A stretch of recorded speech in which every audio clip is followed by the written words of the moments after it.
Shalom Israel, as usual, we'll come out week in, week out. And as often as the Most High makes it possible for us to push this word, so He can use it to wake up the elect of His people. But before we start, we'll give all glory, honor, and praises to Yahweh, Hashem, Yahushai, Wahab, Rakab, Kadash. Yeah, double honors to the elders and apostles in Israel who rule and teach well. That's right, to the Akims on the highways and byways, and those pushing this word in truth and sincerity, to the brothers and sisters in the truth. Now, I'm going to jump straight in there, because what I want to touch on today... Before you do that, let me read go ahead. This is Revelation, chapter 22, in verse 18. It says, "For I testify unto every man that heareth the words of the prophecy of this book, if any man shall add unto these things, the Most High shall add unto him the plagues that are written in this book."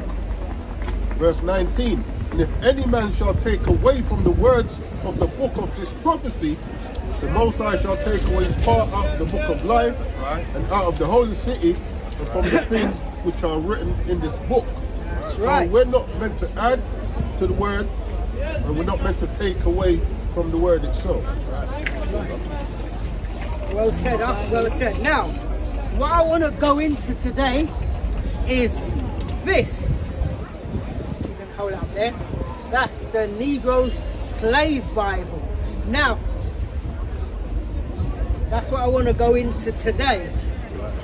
My fellow brother here is going to just read some things out of it for me. His learned friend. But first, I just want to hit a couple scriptures. Brother from another mother. Innit? First and foremost, I just want to hit up a couple scriptures first, because this is, see, because of this, this is why you have the understanding Christianity has today of the Bible. It's because this is what they were taught out of back in the day. Now they are so-called free. They've been given the complete Bible, but yet they don't know it because they've only been programmed to Another word is indoctrinated. Yeah, come on. Yeah, they've been indoctrinated. Right. Yeah, you know what, I prefer that better as well. They've been indoctrinated to only recognize certain scriptures, and the others omit, no matter how true they are, how much time they've been brought out. They've only been indoctrinated with love everybody and this and that, and certain scriptures that was supposed to keep us as a people obedient to our oppressors and masters. The term for what brother is rightly going into is called cognitive dissonance. So even though you're hearing it with your ears, your brain just rejects. Yes, you just disconnect. That's the word. Yeah. Another word you can use.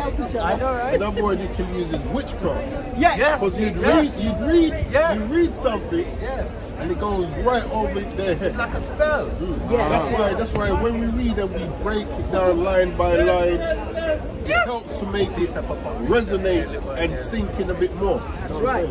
Now it's funny because last week, like me and my brother here, we always come out quite early, and we stand up at the main road there. We call out to people, and while my brother was dealing with somebody else, a gentleman was walking by, and I called out to him, "Do you know your history's in the Bible?" He stopped, and we was having a conversation, and it was funny, because like he said he was a Christian, he goes to church, and then I was showing him a few things according to the Bible. I actually opened the Bible and read him a few things, and he was like, "Okay, I didn't know that." He said, "I didn't know that," and I said to him, "When you go," because he was going to go church. This was last week, so he was going to go church the next day, which was the following day, which was a Sunday, as it's known here as Sunday.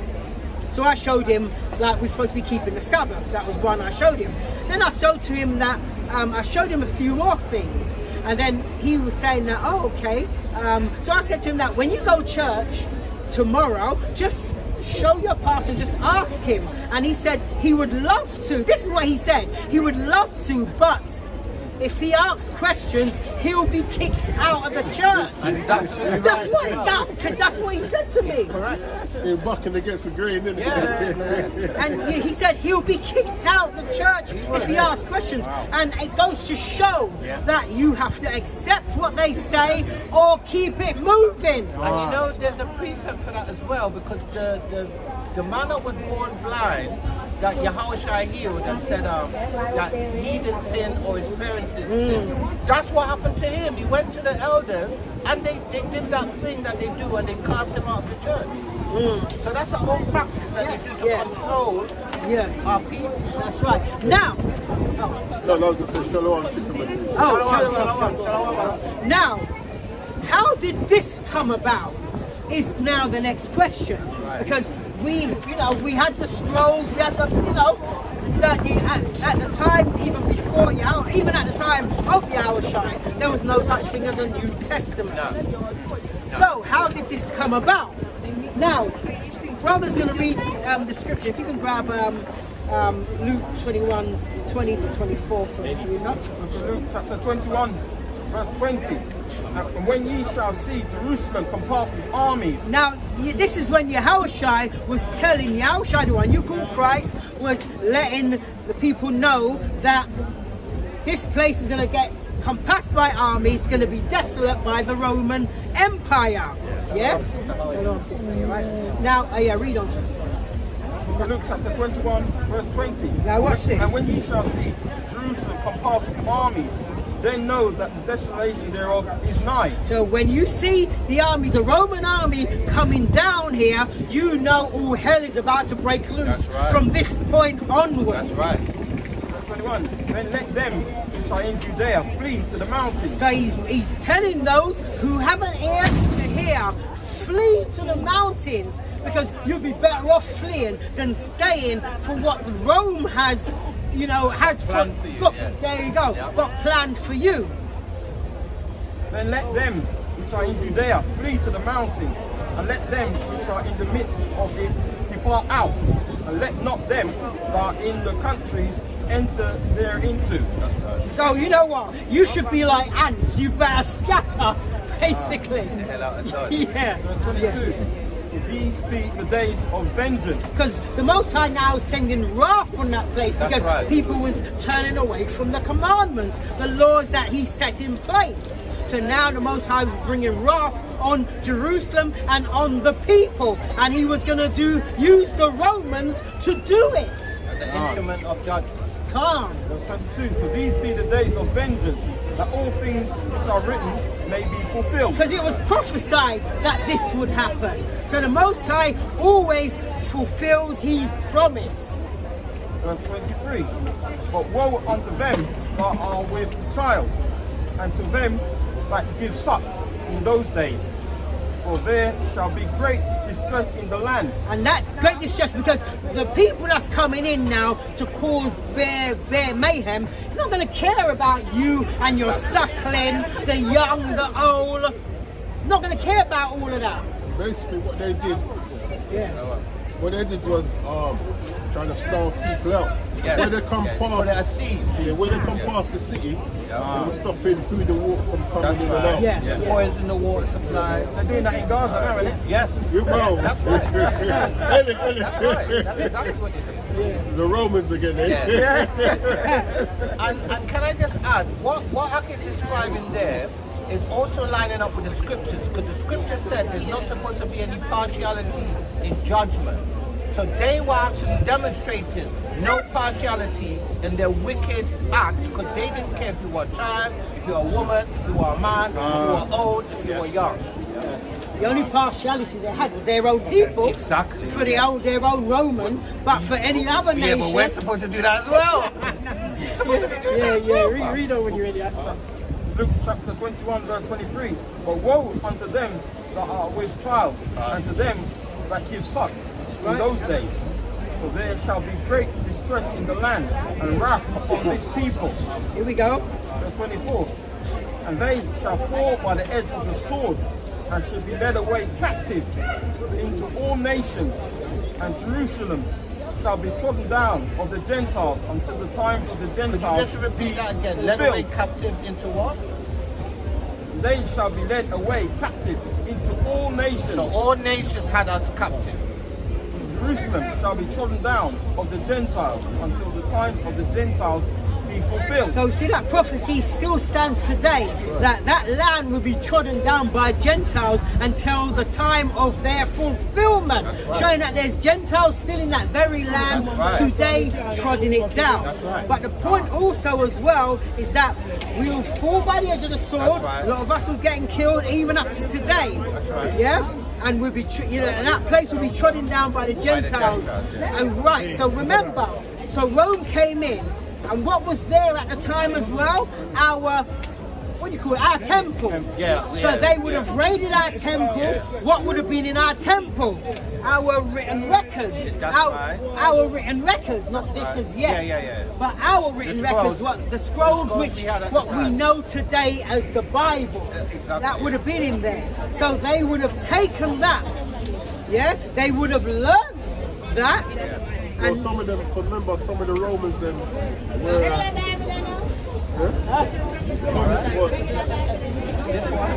Why would you want this one? This is a slave Bible. You should want this one. This is mine. So that's what Christianity is based on. Yeah. If you're a Christian, this is really what you learn from. You won't know it, but this is in slavery. Our ancestors, this is what they taught us from. So this is why you find Christians don't know the Bible and Christians don't keep.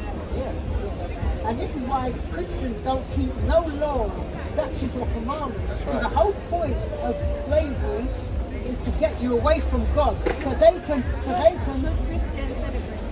No. What does the Bible say? No. That's right. Oh, you know this. I used to No, don't say they don't do it. That's good. so I saw this advertisement about this one talking about the pagan. Yes.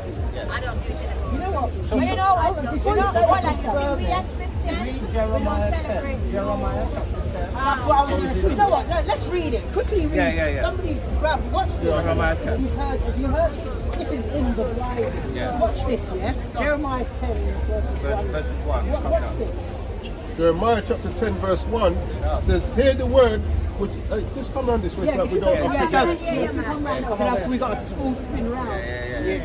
My next kind of stand. It Yeah, says, well, listen to this. This is Jeremiah. This was written in the Babylonian captivity. This is well before Christ came on the scene. So there's something they were doing even before Christ was on the scene. Because the church likes to say this is the birth of Christ, why you celebrate Christmas. That's what they say. But watch this. Listen to this. Jeremiah 10 verse 1, it says, hear ye the word which the Lord speaketh unto you, O house of Israel. So he's not even speaking to everybody. But that's what they don't teach us, is that we are actual descendants of the people in the book. That's right. Thus saith the Lord, learn not the way of the So it heathen. said, don't do this. The other nations are doing this, but you don't do this. This is Jeremiah chapter 10. Yeah, but watch 1 this. to 5. It says, and be not dismayed at the signs of heaven, for the heathen are dismayed at Because them. the heathens, like the other nations, they do astrology, stargazing. They worship the moon, the sun, the stars.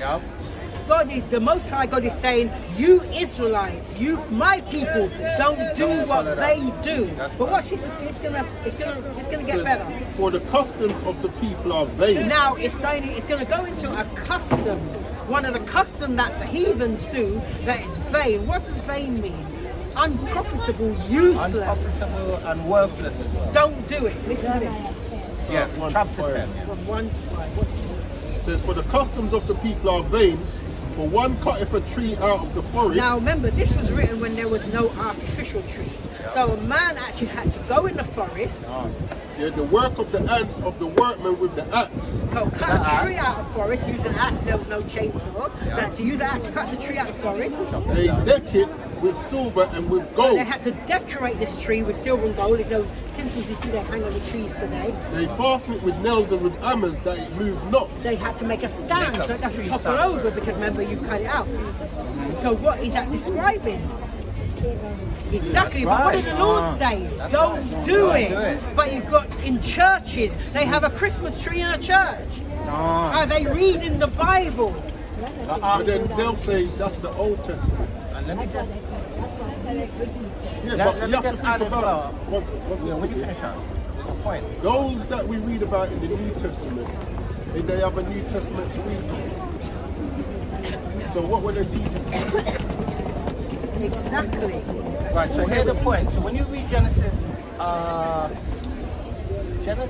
or Exodus chapter 20, it goes into the laws, right? Yeah, it goes into the law, right? And one of them is, thou shalt not make any idol to bow down unto. So you notice with the Christmas tree, they put the gifts underneath it. How do you so, do that? So you have to go like that to pick up. So you're bowing and they put a star on top.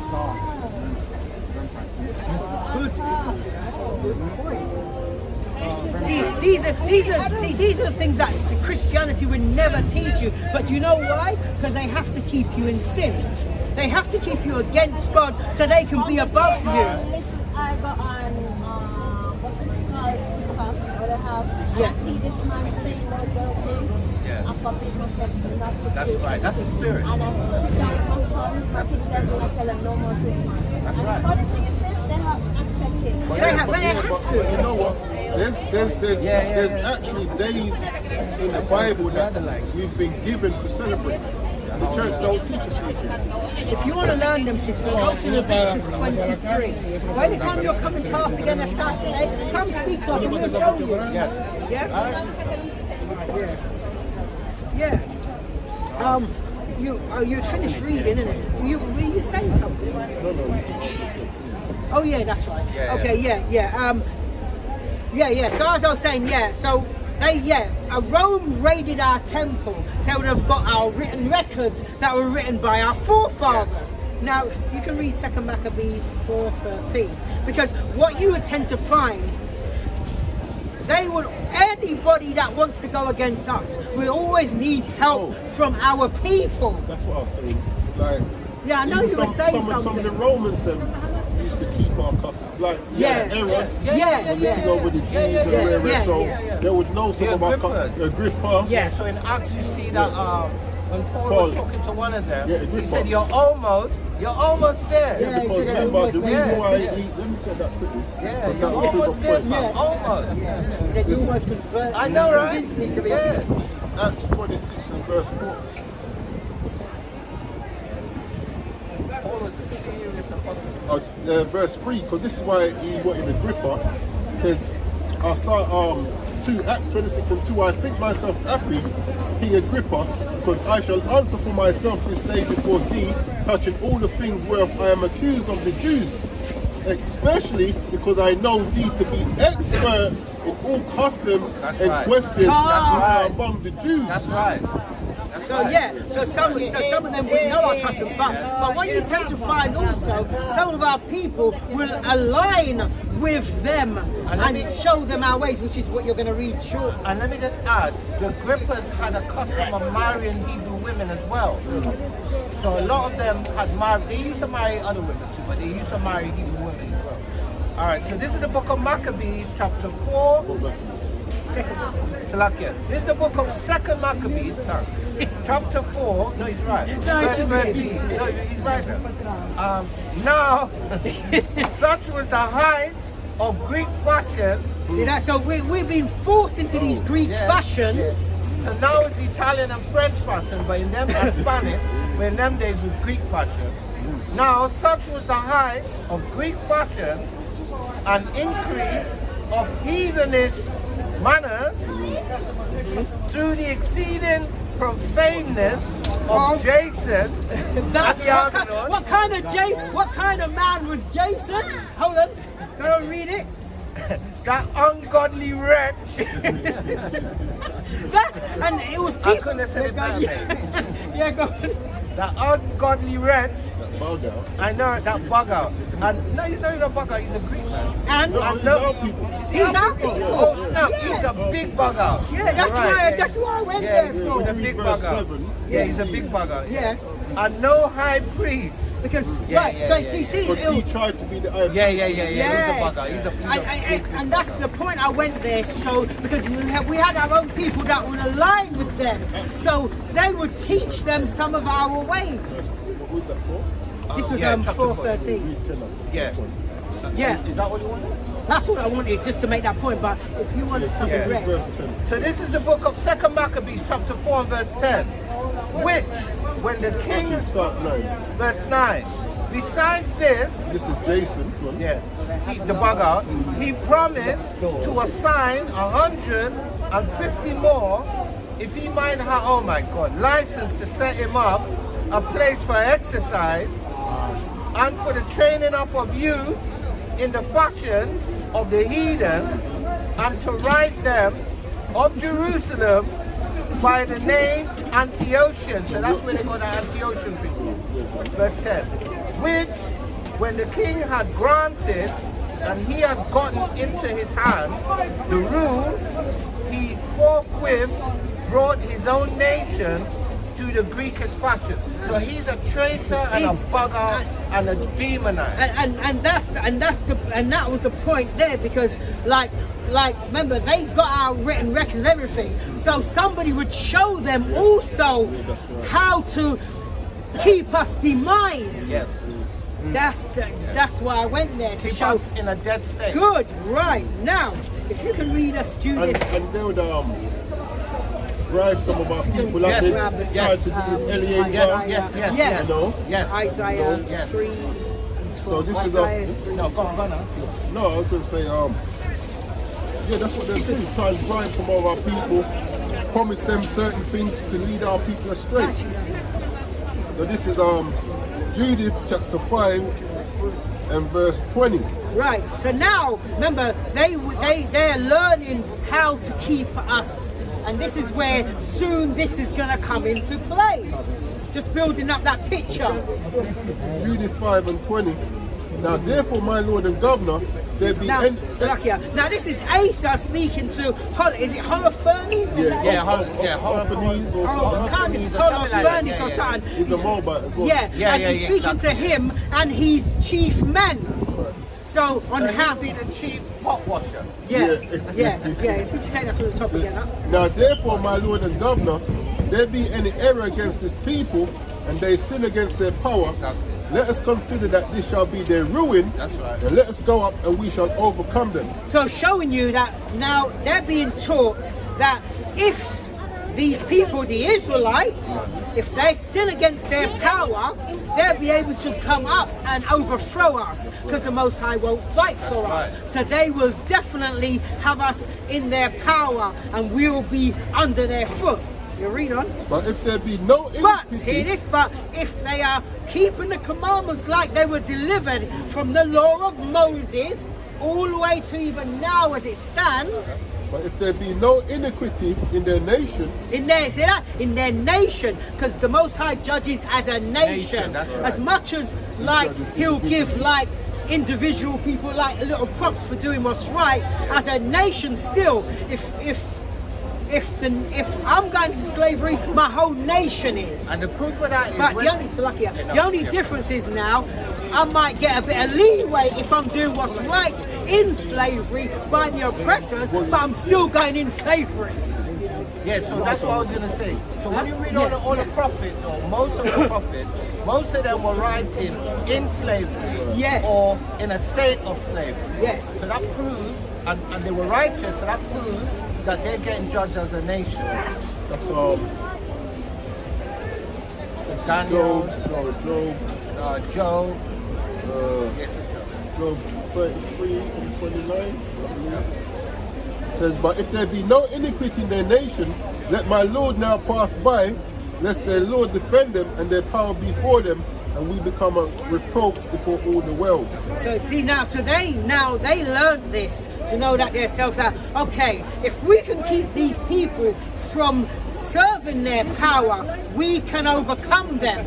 But anyhow, they know their power, how to serve their power, and are serving their power, we have no chance against them. So guess what they formed? Christianity. Yes. Yes. Which is Job yeah. 34:29. If you want to bring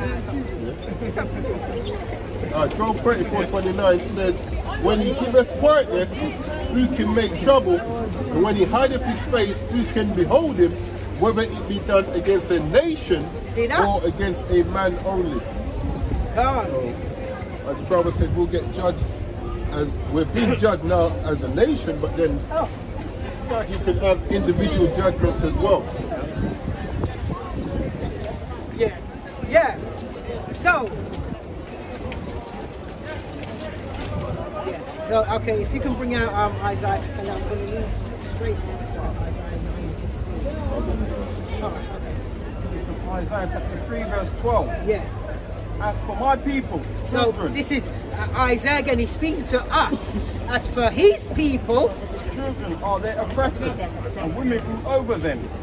O my people, they which lead thee. so remember, they which lead us. So we are being led by a nation. There's a nation above us that's leading us. O my people, they which lead thee, cause thee to err. And hear that? It says they cause thee to err, meaning in error, but they're making sure that we are in error. They have to, because if they don't, they'll be put beneath us and we'll be in our rightful place. So they have to make sure we are in error, And destroy the way of thy paths. because the Most High set a path for us to walk, and they're making sure we are. If we're not walking on that path have thorns and briar and everything. Brambles and briars. So, and worst of all, the path is covered, so we can't see that path. They're making sure of this. Yeah. Bring You want that? Yes, please. Isaiah 9:16 it says, "For the leaders of this people cause them to err, and they that are led of them are destroyed." See that? So just wanted to bring that to back that point up. So because we are led of these people, now known as Christianity, which are leading our people, because this is where most of us dwell. Yeah? We are destroyed mentally, physically, in all aspects. Yeah? Because Spiritually, because the leaders that we have, like, they're meant to be our leaders, them church Yeah, leaders, yeah, yeah. technically.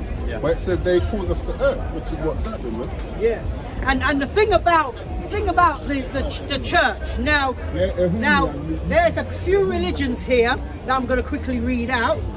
I'll read out and think about the year, and the year I read, what condition were we in? Now, first and foremost, you have this. I'm just quickly showing that actually. This is the man-made religions, because religion came by man. So I hope you can get a good view of that. Okay. Including Islam. Now, when we look at the Baptist religion, created by a Caucasian called John Smith in the year 1608. So what condition were we as a people in 1608? Bondage.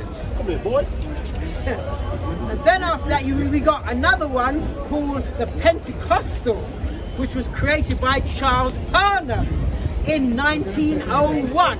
Now it's funny because in 1901, Kind of coming up.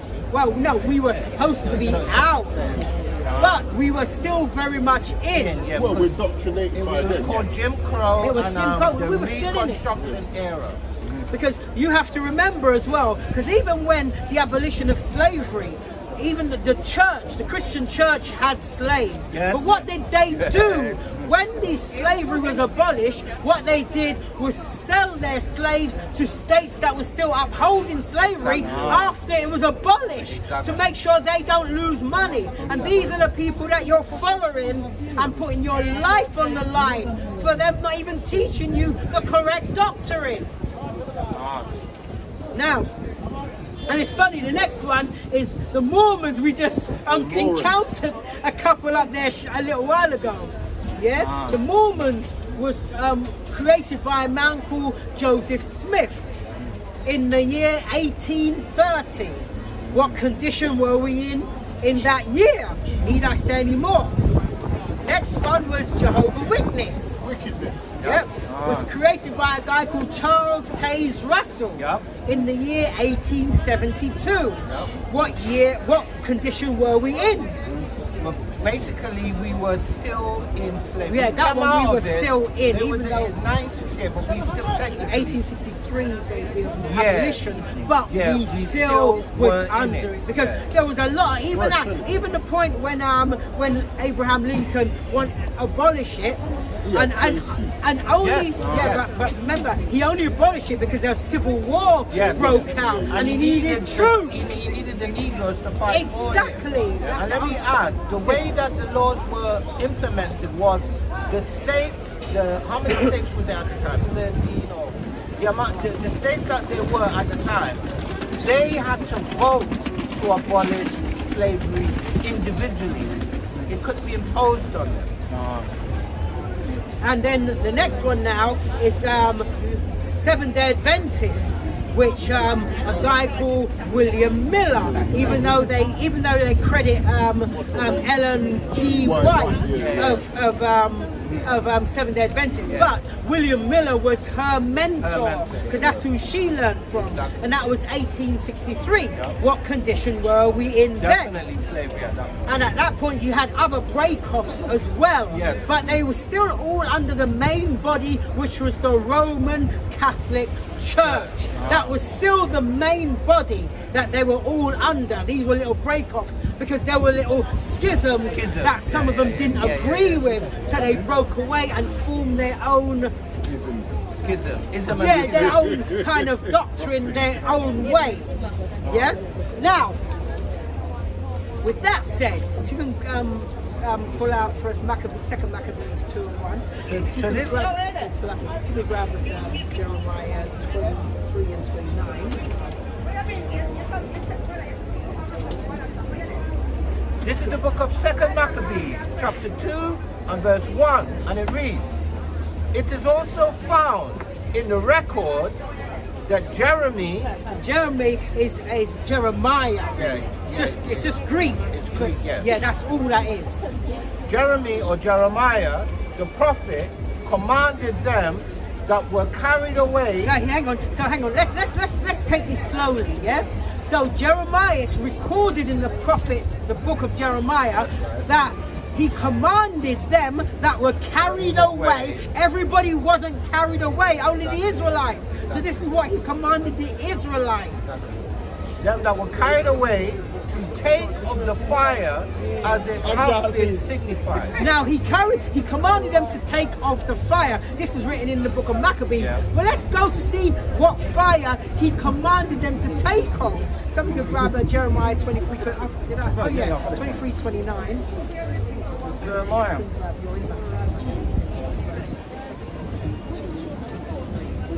Jeremiah chapter 23 verse 29.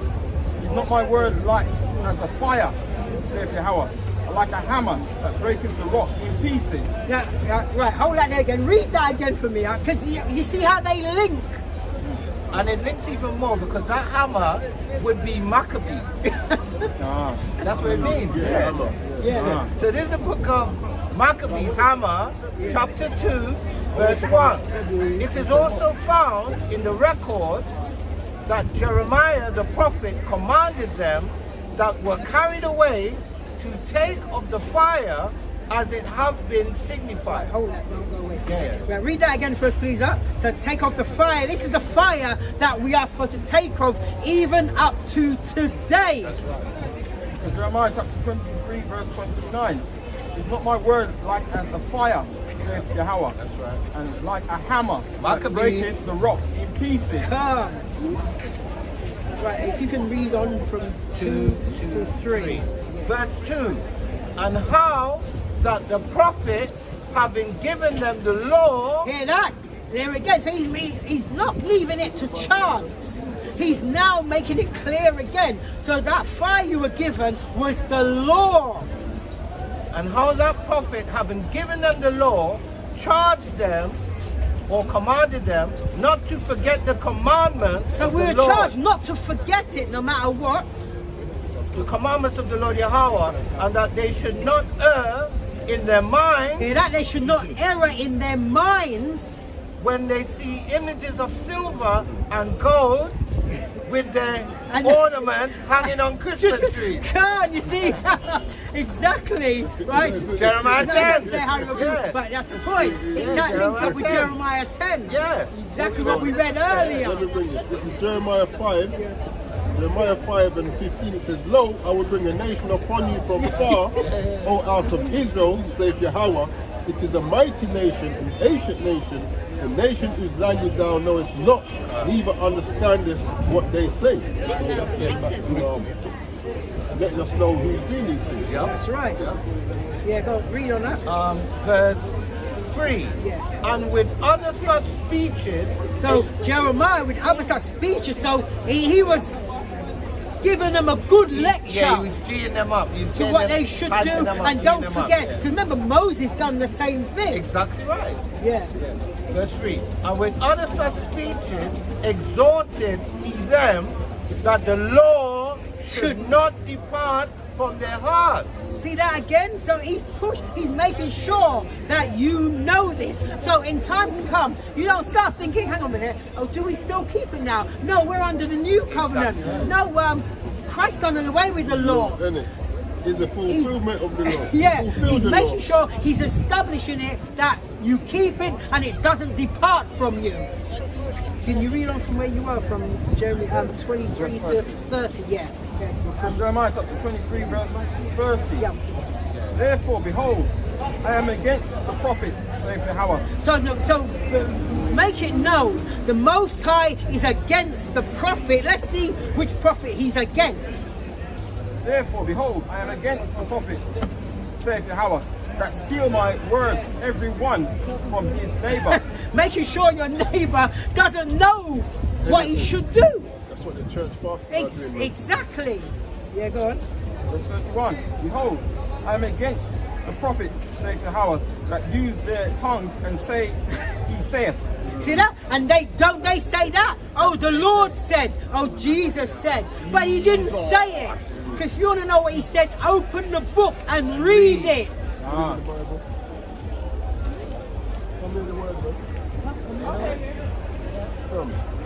You looking forward to what's coming up? I'm in a bit of a transition stage. Explain. Yeah, well, I'd like to know. Yeah, I'm not really feeling the whole Christmas scene. Why is that? Why is that? What does it do? So do you believe in the Bible? I believe that there's some truth to it, or it's mimicked on our history. It is our history. You Well, know what? it's not mimicked on our history. It's actually documented our history. It's just the way it was taught to us. But what the brother's teaching about today is about that. You ever seen that? Yeah, but did you know this even existed? But that's what Christianity is literally based off. In slavery, So- this is how we were taught the Bible. It's like, for instance, 90% of the Old Testament is removed. 50% of the New Testament is removed out of that Bible. And then, so they give us a fair speech. So what Christianity actually teaches, like I said, is a doctrine based upon things in the Bible, but not what the Bible actually teaches. And this is why you get a lot of contradictions. People say, oh, the Bible contradicts itself. Not that it contradicts itself, it's the teachings that make it contradict. So, for instance, now, a lot of Christians will be looking forward to Christmas, the birth of Christ, la-di-da-di-da. But what does the Bible say?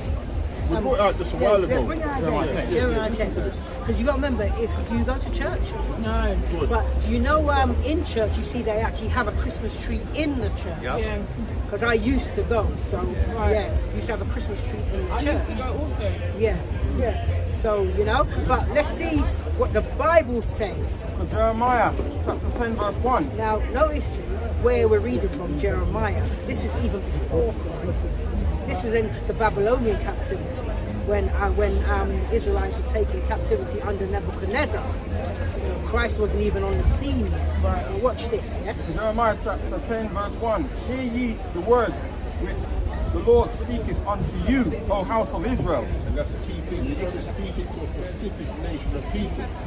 What they don't teach us is that we are the physical descendants of those people. When you go through the prophecies and look at history, it proves that we are those people. Well, Yeah, we black don't is like to. encompassing, Yeah, but yeah. common what that word. Yeah. All right, to make it easy to understand, those who are descendants of slaves. Okay. Yeah.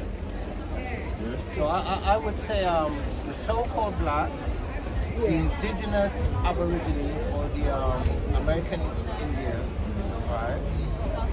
And the Native Americans, otherwise called Native Americans. Right? But we're dispersed all over the world. Yeah. Jeremiah chapter 10 verse 2. Thus saith the Lord, So he said, "Thus saith the Lord." So we know who's speaking. Thus saith the Lord. learn not the way of the heathen, So he said, "Learn not the way of the heathen." The heathens, these other nations, said, "Don't learn, don't do what they do, don't learn their ways."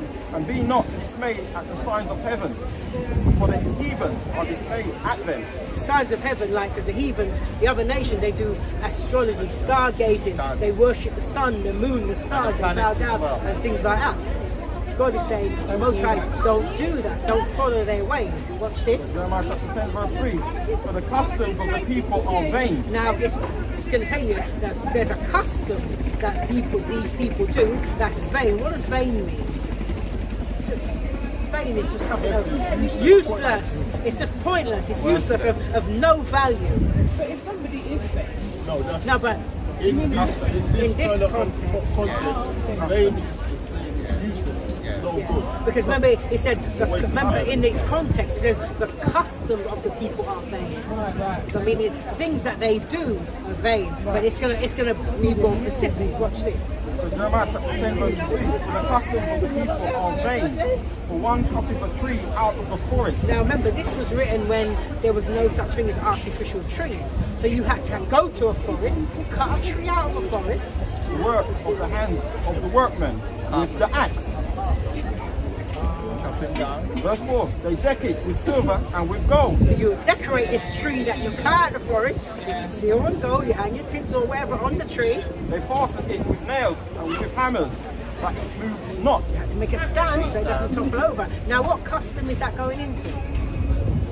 What do we do today that we take a tree, decorate it? What did he say? Do it or don't do it? But yet the church does it and they claim they're reading out the Bible, they claim they're people of God. But the Bible, which they're supposed to be teaching you from, says don't do it. This is how wicked they are. We were talking to a sister this morning, and we said, "Oh, you looking forward to Christmas?" She said, "Yes." I said, "Why?" "Oh, it's the birth of Christ and rare." I said, "What does the Bible say about celebrating that?" I said, "Can I read something to you?" "Oh no, I don't want you to read it." But she wants to say their wickedness. So they're hearing the word of God, and here God says, "Don't do it." She rather play ignorant. You know what I'm saying? but the thing is, it's years and years of doing Condition. It is, yeah. So some people, especially the older generation, they might like they're going against Yeah, but you know what? The Bible says you have to renew your mind. You know, you have to come as a child. So I grew up in the church. So, and I always believed in the Bible. So for someone to be explaining it correctly, you should want to hear the truth of the Bible, regardless of what you used to believe in. You know what I'm saying? It's, what they say? People prefer comfortable lies than uncomfortable truth. Yes, yes. You know what I'm saying? Yes. Because they like to say they're born again, but yet they don't want to adhere to what the scriptures say. So are you born again? Now watch this. Read that. Book of Colossians chapter 2 verse 8. Beware lest any man spoil you through philosophy and vain deceit. And that's what the church do. They give you philosophy. Oh, it's Christ's birthday. But you can't find that nowhere in the scripture.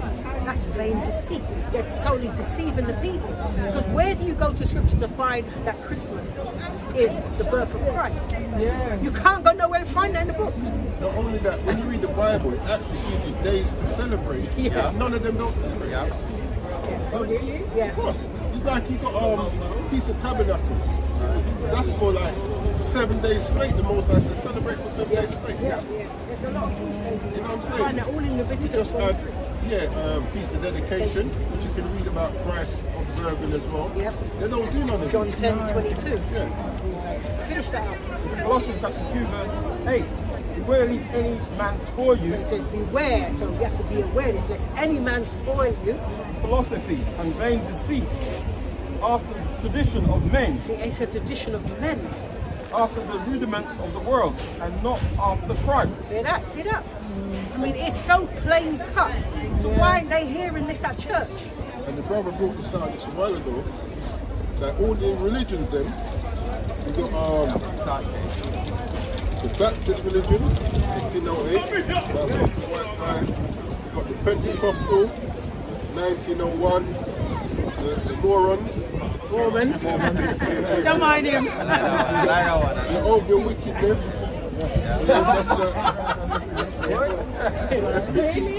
That's Jehovah's Witness. But these are all these religions came. Well, his name is Yahweh. Wait, Yeah, I was more for Seventh-day Adventists. you know, I can believe that. Adventists, but these are all man-made. Like none of them don't teach.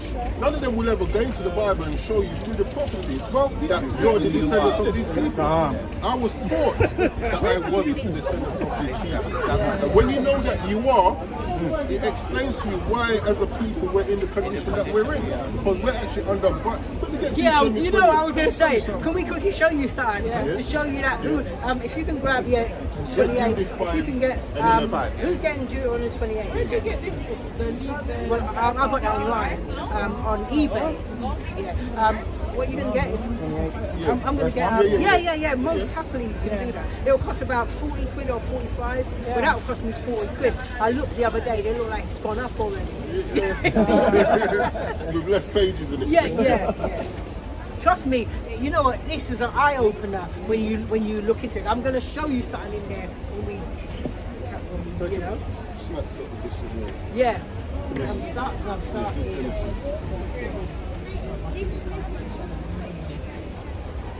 There we go.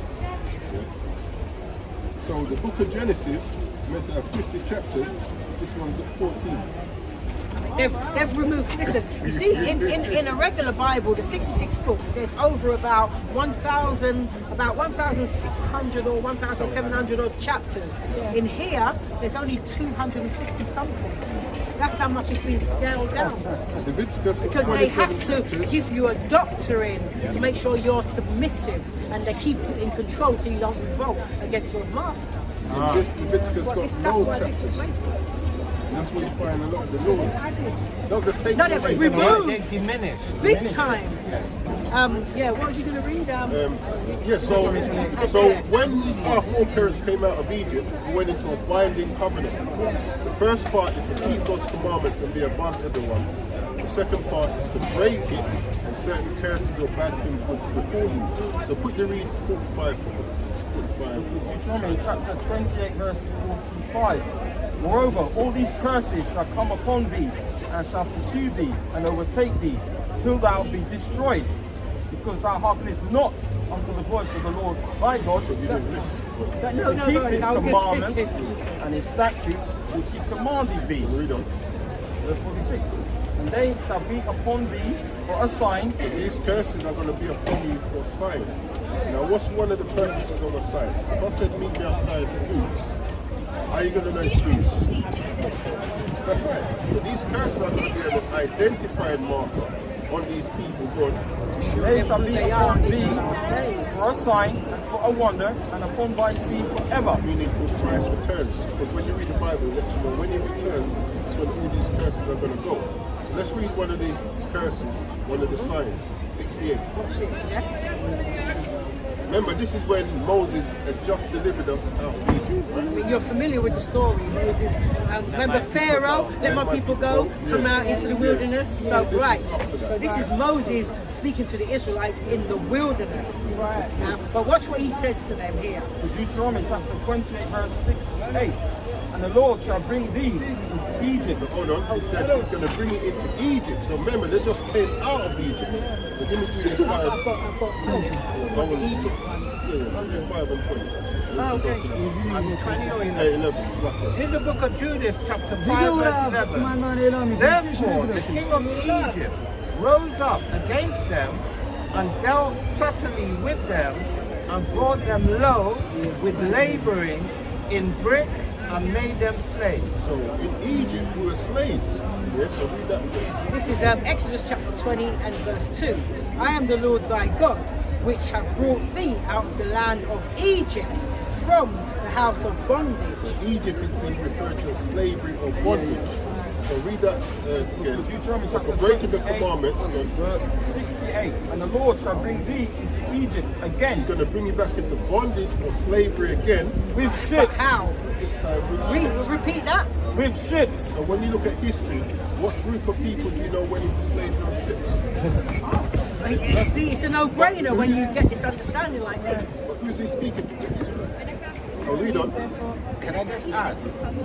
We all often forget that the Latin American people. Oh, okay, all right. Deuteronomy chapter 28, verse 68. And the Lord shall bring thee into Egypt again with ships, by the way whereof I spake unto thee.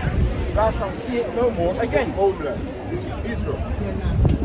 And there sold to your enemies, for bondmen and bondwomen. When we got off the ship, who are we sold? Who are we sold to?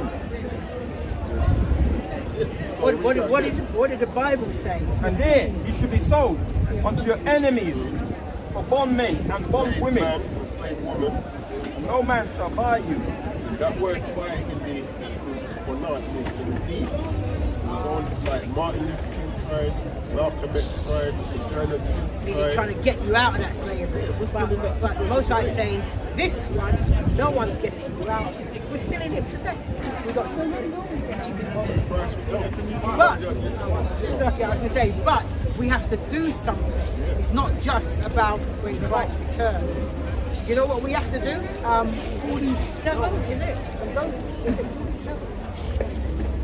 No, 28. Yeah. Just quickly read that. Deuteronomy chapter 28, verse 47. Listen to this. Because thou servest not, Because thou servest not the Lord thy God with joyfulness and with gladness of heart, of the abundance of all things. So because we didn't want to serve the Most High, keeping His commandments, so that's what we got to do. Because they read on. Verse 48. Therefore shalt thou serve thine enemies, That's which the why Lord he shall said send against against thee. Because we didn't want to keep His commandments. We want to do what all the other nations are doing. We didn't want to keep the dietary law.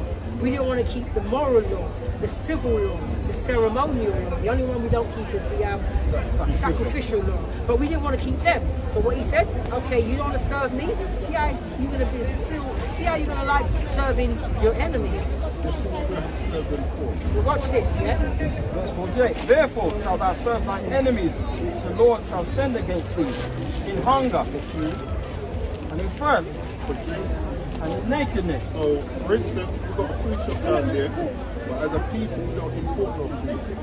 Same with drinks, we don't import no drinks. So the nakedness, clothing. Example I like to use, Pop Daddy's got a clothing line, but we don't produce no material. So if the other nations say you're not having no material, you've got no clothing line. We don't.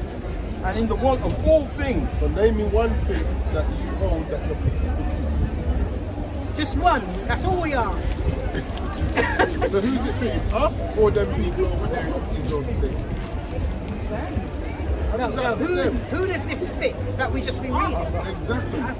Showing you that we are who? So we are. So what's it showing you? Yeah, the The Israelites. biblical Israelites. We don't. We're not no spiritual. We are And in the the water. physical descendants. Yeah, but we don't. We don't know. That's the trick. They know. We have. There you go. There you go. That's why. But here we go. That's why this was to destroy your mind, so you never come back to God. That's why. That's what religion does. We don't. Yeah. In hunger, and in thirst, and in nakedness, and in want of all things. And here we go. And he shall put a yoke of iron upon thy neck. Now hear that. Now this enemy will put a yoke of iron. If you got your phone with you, can you just tap in 3 words? We're going to Google. I just want to show you. I don't want to use my phone because you might say I've already got it set. I want you to use your phone neutral. Go to Google. Tap in these 3 words. Yoke of iron and go to images. That's all I answer to. Y-O-K. Is it Y-O-K? Y-O-K-E. Yeah, Y-O-K-E. O-F-I-R-O-N. And then go images and see what comes up. We're starting to remove some of them now. So what comes up? Yeah, there you go. And you know, that's, You see? that's an actual image. That's a photograph. That's not a drawing. So who's it? Who's the Bible talking about? So read that bit again. Therefore shalt thou serve thine enemies, and he shall put a yoke of iron upon thy neck until he hath destroyed thee. How are we destroyed now? Because now you notice those collars are not on our neck. How are we destroyed? Mentally. Because we don't know who we are. We don't know how to serve our God. We don't even know who our God is. We're looking at this image that they gave us as our, but am I lying? Yeah. This is what we look at as our God. The Bible doesn't describe this picture. Do you know what? Can I show you? It's funny now. But you know, growing up, that was just like my nan's house, for example. But you know what? As we hold it up, watch this. Brothers, did you finish? No, Brothers Revelation 1. Yeah. Remember, this is the image. Let's see if the Bible describes this image that's on our grandmother's wall, that's in the churches, that's in the painted windows on the church. Watch this. This is the book of Revelation, chapter 1, verse 1. The revelation of Jesus The Christ. word revelation just means to reveal. You know, John is revealing what Christ looks like. Because you need to know. Because anybody can come and say they're Christ. If you don't know what he looks like, you'll accept anybody. We've accepted this for years. Read on. The revelation of Jesus Christ, which God gave unto him to show unto his servants things which must shortly come to pass. Okay, jump down to Verse 11. Verse 11. So this is Revelation 1, verse 11, saying, I am Alpha and Omega, First and the last. the first and the last, and what thou seest, Hang on, and what? and what thou seest, Notice what he said to John. What you see, not what you hear or what you think. What you see. write in a book. That's what he did. And it's He red wrote letters. down what he saw with his physical eyes. But let's see what he said he saw. If this is the image that he said he saw, you can jump down to 13. Verse 13. oh, Verse 13. And in the midst of the 7 candlesticks, which is the menorah. yeah, one like unto the Son of So he Man. said, so he's looking. He can see one that looks like the Son of Man. Like I'm looking in the distance. I know this brother Abadiah. I'm looking. Is that Abadiah coming there? I know. I must because I've seen him before, so I know what he looks like. Clothed with a garment down to the foot, Clothes with a garment, a long garment like how we're wearing, down to the foot. Yeah. and girt about the paps. So he's got like one of them wrestlers belt. Yeah, like, but you know he's going to be wider than this one. Like a wrestler's belt, With a golden girdle. golden one. Verse 14. His head and his So hairs. the hair on his head and the hair on his face, because you know Christ had a beard. Because that's a law in when you go to Leviticus. Is it Leviticus? Yeah, Leviticus 19:28. Yeah, it's a law that a man must have a beard once he can grow one. But anyway, read. No, but listen, it's still lawful because you've got what you can't get more than you've got. Yeah, yes. His head and his hairs were white like So wool. his head and his hair's white, like mine, going grey. So he's fully white. If you saw my dad before he passed, his head fully white and his like little hair he had fully white.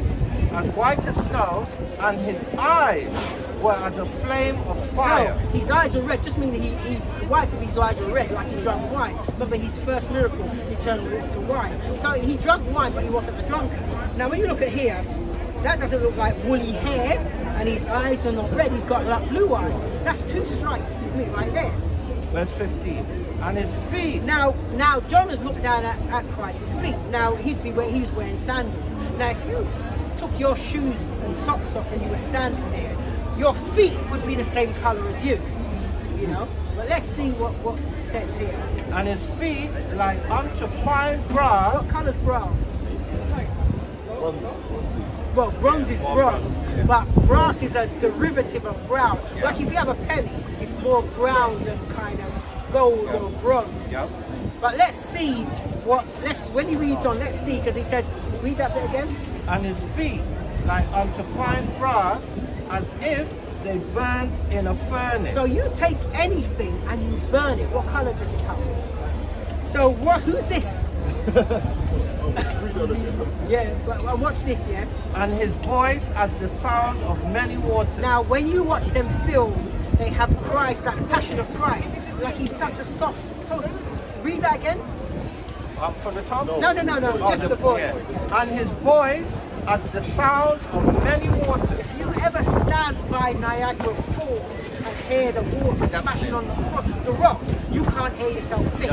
That's how loud Christ spoke. Imagine, So who the heck is this? 5,000. No, I'm softly. You have to have a strong voice. Exactly. So when you read the Bible in its correct entirety, you know we've been lied throughout history. And that's why we don't know our God, and that's why we're still in the condition we're in. Because we're not being taught, so we can't get back to him. We're still breaking that covenant we went through again. Keep his commandments. That still stands today. That still stands.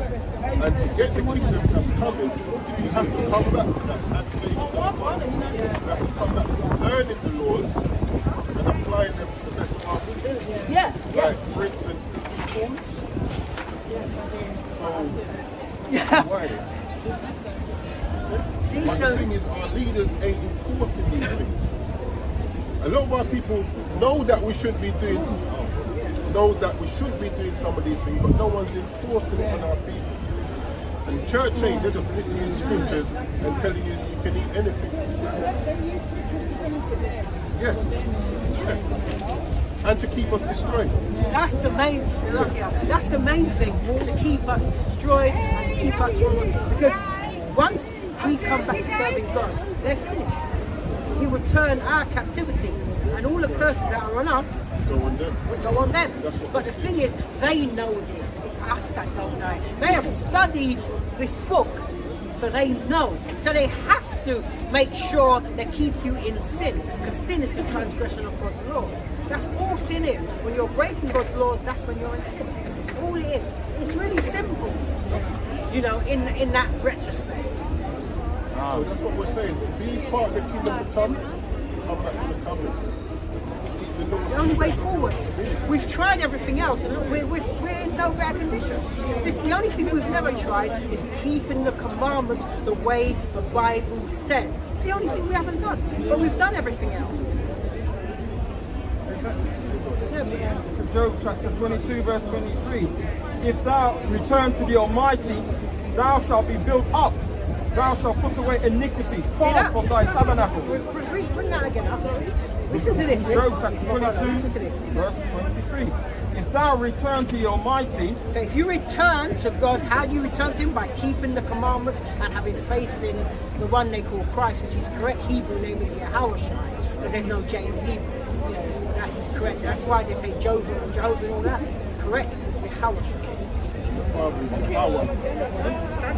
Yeah, sorry, read that. Job chapter 22 verse 23. If thou return to the Almighty, thou shalt be built up.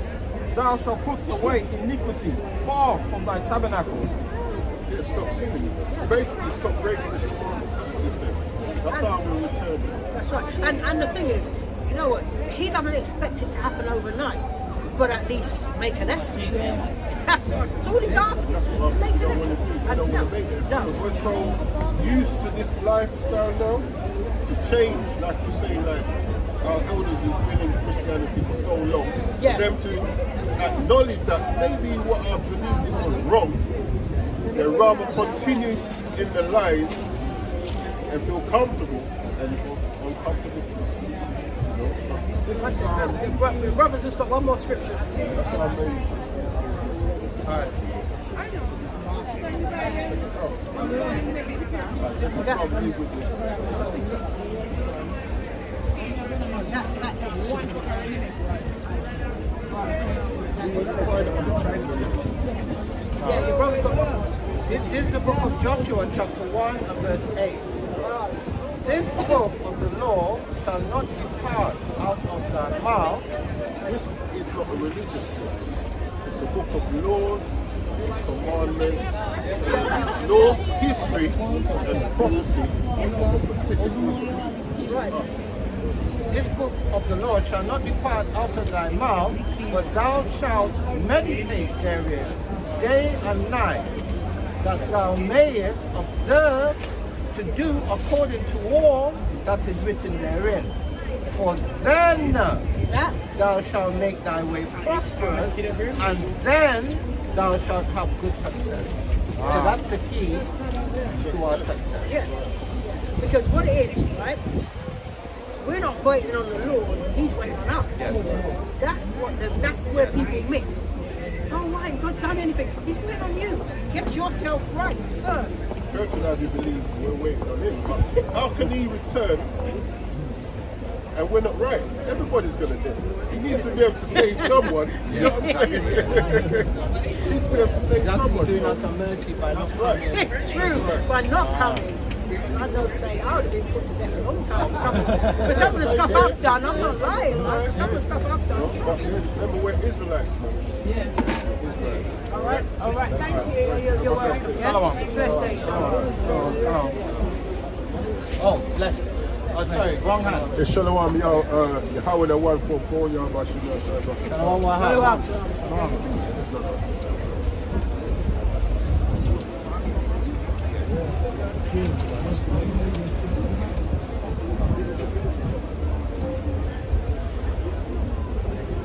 Right,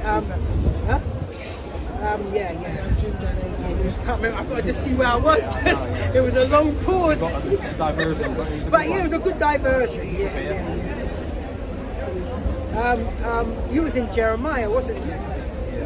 Yeah. Go back to Jeremiah 23, 30 to 32. Oh, you. All right, no, don't drop that. If you can actually go back to Jeremiah 23, but let's have 13, and then if you can get us Daniel 7:25, and then after that we're gonna go into this. Jeremiah chapter 23 verse 13. And I have seen folly in the prophets of Samaria. They prophesied Baal and caused my people Israel to err. So it's not a new thing that was happening even up to today.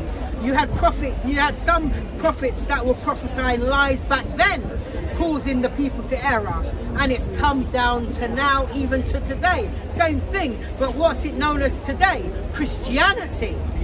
Because that's the main cause of our people erring. Because you would have thought they should know the Bible, because they teach, well, they're supposed to be teaching the Bible. I was going to say they teach the Bible. Yeah, they do, the slave Bible. They teach this. Yeah. So, you would have thought they would know the Bible. But it's evident they don't, because when you speak to our people, a lot of them have sayings, but nothing concrete to what the Bible actually says. That's what you find, you know. Yeah.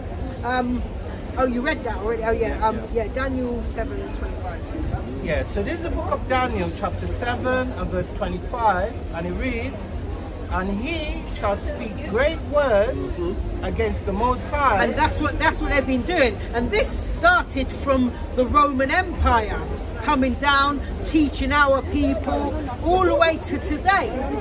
I don't even put him down to the Greeks, too. Yeah.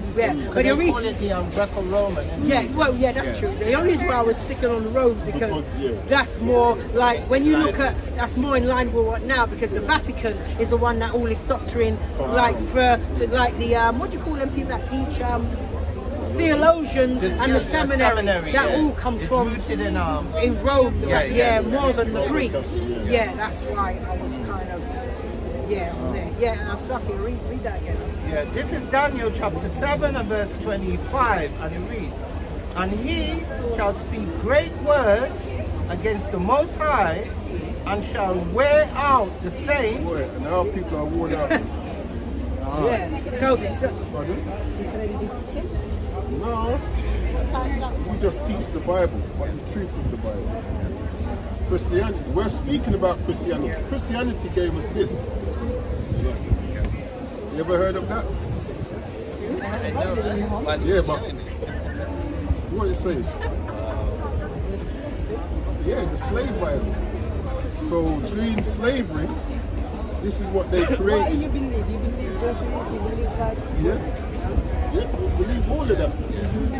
We believe in the entirety of the Bible. Well, yeah, I'm just gonna say this. Pentecost is on there. Orthodox, I believe NG like this now. Only I believe God, I believe Jesus Christ. Because when I'm not believing, sorry, I'm not speaking Yeah, English. no, that's cool. fine. That's I'm cool. with Italian. I'm not seeking God. Jesus Christ can do a lot of things. But look, Are you Eritrean, by the way? Yeah, exactly. this is where we get our religions from. I was a Seventh-day Adventist. That was created in 1863. You said you're Pentecostal. That was created in 1901. The Bible itself is not a religious book. It's a book of laws, history, and prophecy. And that's what people should be learning. The laws in the Bible, not religion. Yeah, and records. No, me, I'm not, I don't have religion, but just I believe God. Yeah. I wish we were not doing Okay. I don't have no idea. Yeah? What the idea is saying, I don't know, I'm poor, but what is this? Because the internet challenges them to bring them. I put my people eyes. You know what I'm saying? You don't have to look to the body in it. I have it at home, but I walk with this. I'm not going to walk. But I love you so much. Yeah, look, my brother, look. He does the same thing. So much.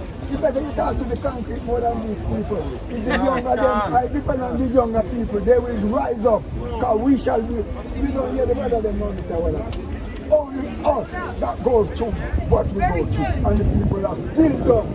God, on the Christmas, I'm a shopping, and an empty bag. You have a bottle of water, I eat 1 meal a day. I don't eat when I wake up. I eat 1 meal when I go back to my house. Imagine you watch a television. So you don't finish, man. I love you, you know. We shall be triumphant. That's why them are going to bring the youth them true. As long as we fear the Lord and keep His commands, we can't go wrong. Love you, man. And what you say about who that read that prison about a person? Tell me what the prison about has been a person.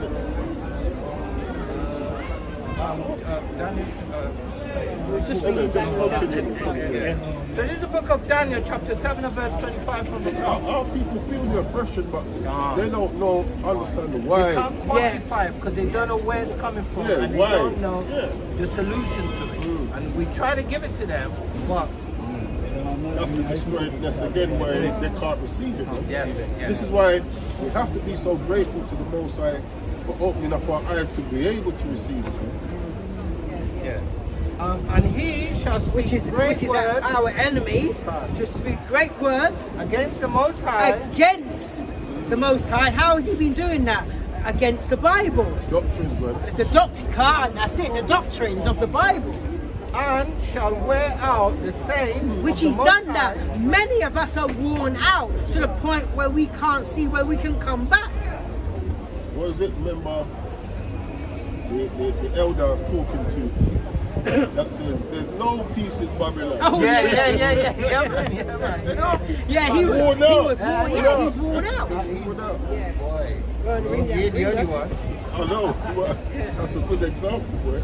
And shall wear out the saints of the Most High, and think to change times and laws. Which we have clearly seen they not only have done, are doing, because it's still in process. Hold on, we put the clocks back.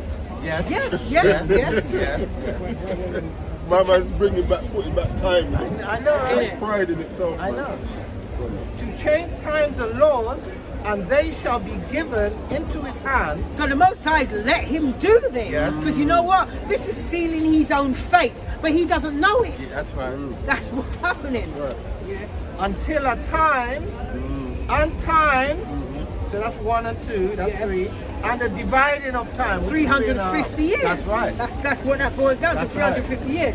Now comes into play. So, see, all that was. Actually, that's when the time when they started to come back into power again, isn't it? Yes, Yeah. yes, right. Yeah, yeah. Right. You're right. Give it into their Renaissance. hands. Yeah, Yeah, that's yeah. the exact time. Yeah. Yeah. So now, so remember, so all that has been given into their hand. So what do they do with all that that's given into their hand? They devise a Bible What's that to make scripture sure that says, don't trimmest thy ways to to see love. love. Jeremiah, You can bring that out if you want. So, you want it? No, yeah. if you want it, bring it out. No, because they trimmed it, and Well- they seek a form of love, Yeah. but not according to scripture. Yeah. So nevertheless, like I say, if you can hold it, oh look, something's gone wrong with your thing. Low battery? Our battery low. Battery can't be low. In the wrong battery pack. Sure, I wonder if it's in the wrong pack again. No, I've got a battery pack on. no, but it should be low.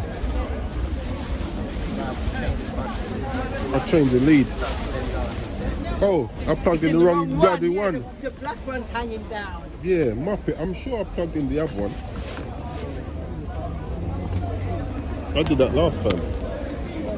Then it showed the battery. I wonder if it's stopped. No, it's still recording. Hey, Can't, yeah. I'll let you know I'm not David Hay or South Africa. Just want to let you know.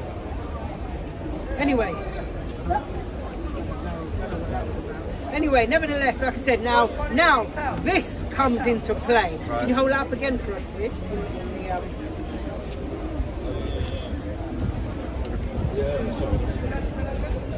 So they made sure they brought out this to teach those that they had in subjection. And one of the first things they actually did, you can open up for us, right? Now, they removed a lot of chapters and verses from this book. But one of the verses I first want to go to, if you can read Numbers, if you can grab us Numbers 1:18. Yeah, now you're gonna read that.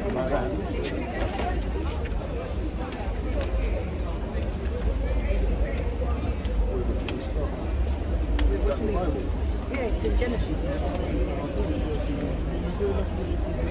What do you mean? What are you looking for? Oh, when it's shown. Yeah, we're going to read that. We're going to read it in a minute. Yeah, we're going to come to it. Yeah, we're going to come to that. First of all, before we come to that, what I want you to read is Numbers 1 and 8, because this is important. This is key. 1:18, Salakia. Now, the Bible says this. Because Numbers chapter 1 verse 18, and they assembled all the congregation together on the first day of the second month, and they declared their pedigrees after their families by the house of their fathers. So, how you know your lineage, your pedigree, is by your father. You're the seed of your father. But what they did was this, right? I'm gonna now before you go into there, I'm gonna read something. Actually, as you're the most eloquent one, you're gonna read that for us. Read for us. Right. So this is the book of Numbers. No, it's not Numbers 1:18. This is. Oh, Numbers removed. Yeah. No, they removed Numbers from Right, here. yeah. But this is. If you read it, I'll explain. Okay, all right. One of the most consequential laws that developed around slavery in the colonial era was Virginia's use of Partus Sequitur Venturum. That's why I want you to read it. Partus Sequitur Venturum. Now, this Partus Sequitur Venturum was a law in Virginia that they brought out in 1662. Yeah, legal and doctrine. it's a legal right. It's gonna explain why in a minute. Genuine. Because No, okay, so yeah, I got that, but I meant therefore. right, right. Go on, read on. Was a legal doctrine passed in colonial Virginia in 1662 and other English crown colonies in the Americas, which defined Here we go. the legal status of children born there. the doctrine mandated that children of slave mothers would inherit the legal status of their mothers. Right. So now there was a point that they did this, because the Bible, read that again. The Bible says It this. says contrary. Numbers chapter 1, Exactly. verse 18. And they assembled all the congregation together on the first day of the second month, and they declared their pedigrees of their families by the house of their fathers. So the Bible teaches that you are the seed of your father. Now they in slavery made a law that you are determined by your mother. Yes. Why was that? So this was colloquially called the condition of the mother is the condition of the child. Can't, because when they went round raping the women, the children born wouldn't have the status of the father. Which is what they actually should have. Right, but they made sure he would still be a slave. That's why That's why they did it, yeah. That's why that was done. Yeah. That was the point I wanted Yeah. out of there. Yeah. Oh yeah, you could just finish that. When defined the legal status of children born there, the doctrine mandated that children of slave mothers would inherit the legal status of their mothers, codified by the Virginia Assembly. So that this was codified, so this was put in law, and it was written, it was signed, sealed. It was now a legal document that any slave, so any master went in unto the slave woman, the children that they begot would still be seen as slaves, not as the owners, like the slave master's children, but are still under the slave, so they'll still have no part. Another reason why they did that, as well is that there were certain examples of manumission where a slave would be freed, or oftentimes the male slave would be able to hustle and buy his way out of slavery. But the problem is, when he did that, his children would still be slaves because they attached the condition of the mom. That's why it was changed. Yes. So yeah, finish it. Finish it. Okay. Codified by the Virginia Assembly in 1662, which established the legal precedent that defined an enslaved person by the mother's status and not their fathers. That's right. God, that's You it. go home. You go home and eat. Right, can you grab us Micah chapter 2, 1-2. Now,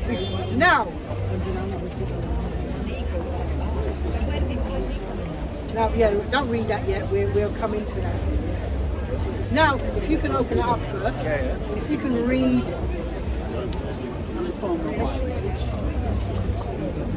Yeah, just read that little. The note. Right.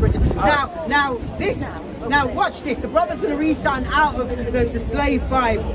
So this is the Negro Bible, the Slave Bible, page 5 in the notes. So it'd be 1 in the notes.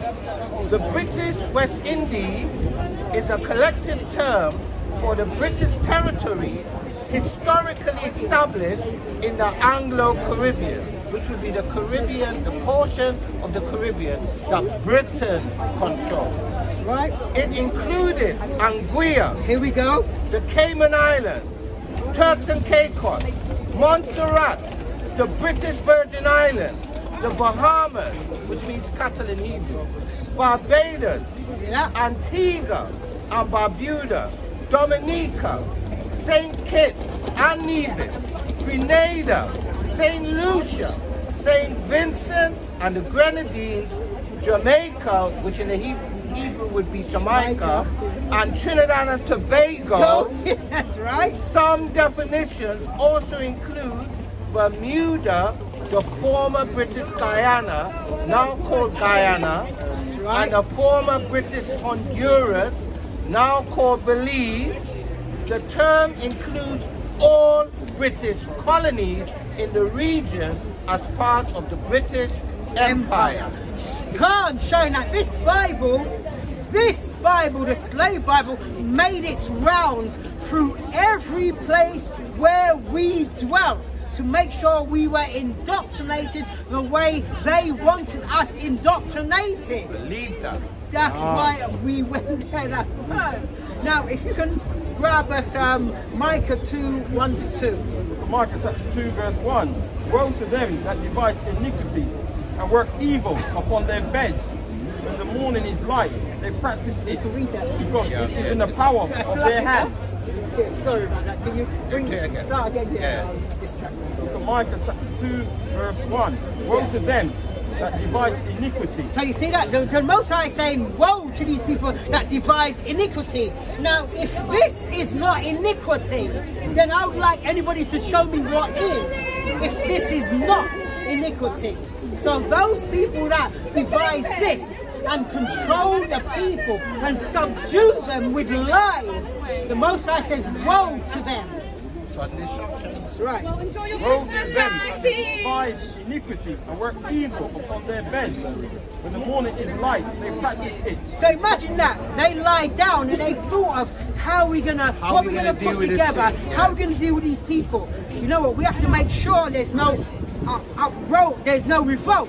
We got to make sure they hate each other but love us. Now the timing of it has to be reiterated as well. I'm going to bring it out later on. But the timing is important because there's a reason why they made this book at the time they made it. Yeah, you bring that out, bring it out. When the morning is light, they practice it because See that? it's So in when the power. morning is light, now when they're meaning, don't actually mean the morning so as soon as it's light. When they came up with that plan, they put it into practice. Crafty council. And they, with the morning, meaning they done it early. Early, yes. So before you can even know who you are or start revolting or whatever, they made sure they... That's going to tie in with the point I've got to make as well. But Let me not say nothing No, more. no, No, read it because I want you to... When the morning is light, they practice it because it is in the power of their hand. Verse 2. Yeah. And they covet fields and take them by violence. Now, when you look at any land that has been taken, Rape, pillage and plunder. it was all taken by violence. There's not a land that the British Empire or even the Romans or whatever went and took through peaceful negotiation. Not one. Exactly right. Even Palestine now. Yeah, but look at even like you say, they're trying to acquire more land. The Israel trying to acquire more land by pushing them over And to Egypt. and take more of their property. Take all their property. Or take all their property. Not mentioning But it is the they, final push, but man. watch this. Not mentioning that when they came, they found them people already there. Exactly. Controlling the whole But yet, place. all of a sudden, it's their land, and they want to push them out. Yeah. Perfect precept. Book of Micah chapter 2 verse 2. And they covet fields and take them by violence. See that? So they took them. So you see, the Most High showing you exactly what these people were going to do, and they have done it. There is not one treaty that they've actually kept. One treaty they signed, they've actually kept true. And that's real as well. They've broken every treaty single treaty that they signed. In the Americas, I'm sure it's the same in the Africas, and I'm sure it's the same in the Indies as well, in East India as well. They didn't honor any single treaty that they signed. And they covet fields and take them by violence, and houses and take them away. So they oppress a man and his house, even a man and his heritage. And how did they oppress our heritage? They're calling themselves the Jews now. That's right. That's right. You That's know? right. Because oppress means to keep down or press down. That's what it means. So they're keeping down our knowledge of self. Yeah. And what they do, they've given you a connotation. Now, they said you're a color and they are Jews. They said you're black. So they're giving you a color and they're giving themselves a heritage. Yeah, exactly. Yeah. You know what I'm saying? That's right. Yeah, you're done with that. Yeah. Bring Right. out. Yeah. So there's something that I noticed on the same page. So this is page 5 of the Negro Bible. It states, the Slave Bible was published in 1807. Hear that? In 1807, the brother's going to bring something out to you shortly. So what's significant about this date, about 5 or 10 years ago, in this country, they were printing a £2 coin, and on the back of it, it had changed, and the date 1807, and it stated going around the coin, this is the date of the abolition of the slave trade. Not the abolition of slavery, the abolition of going to West Africa or wherever the hell else he was going, taking people and carrying them to another continent. That was abolished in 1807. So which means this date was the start or the beginning of the end of the slave trade as we know it. So what they then did in preparation to the date, which we know would have been 59 years later from this date, they started to prepare the slaves because they knew, look, at some point we have to free them. At some point they're going to learn how to read, because at that time they could not read under pain of death. That's it's right. in the Black Codes of Virginia. You could not read. If you were found reading, they kill you. So they say, okay, at some point they're going to learn to read. So we have from 1807 to, what was it, 1863 or 65, according to what day. When these people are going to be freed, we have to put this in place so that when they come out, we've got some doctrines for them, and we've got a chipped up book for them. So that's the importance of the day. And also we have some leaders for them to follow. So they handpick your leaders. Because funnily enough, that's what happened with Nat Turner as well. Nat Turner was one of those people they picked, because he was eloquent, to preach this to the slaves. But what happened was he got this. Yeah, he got a copy of that. completed So when copy. he got that, that was a game changer. Let's leave it like that. And let's say he got what, they hung him after they killed him. Yeah, they anyway. killed him. They killed him. I think they quartered him as well. some- So it was a dramatic.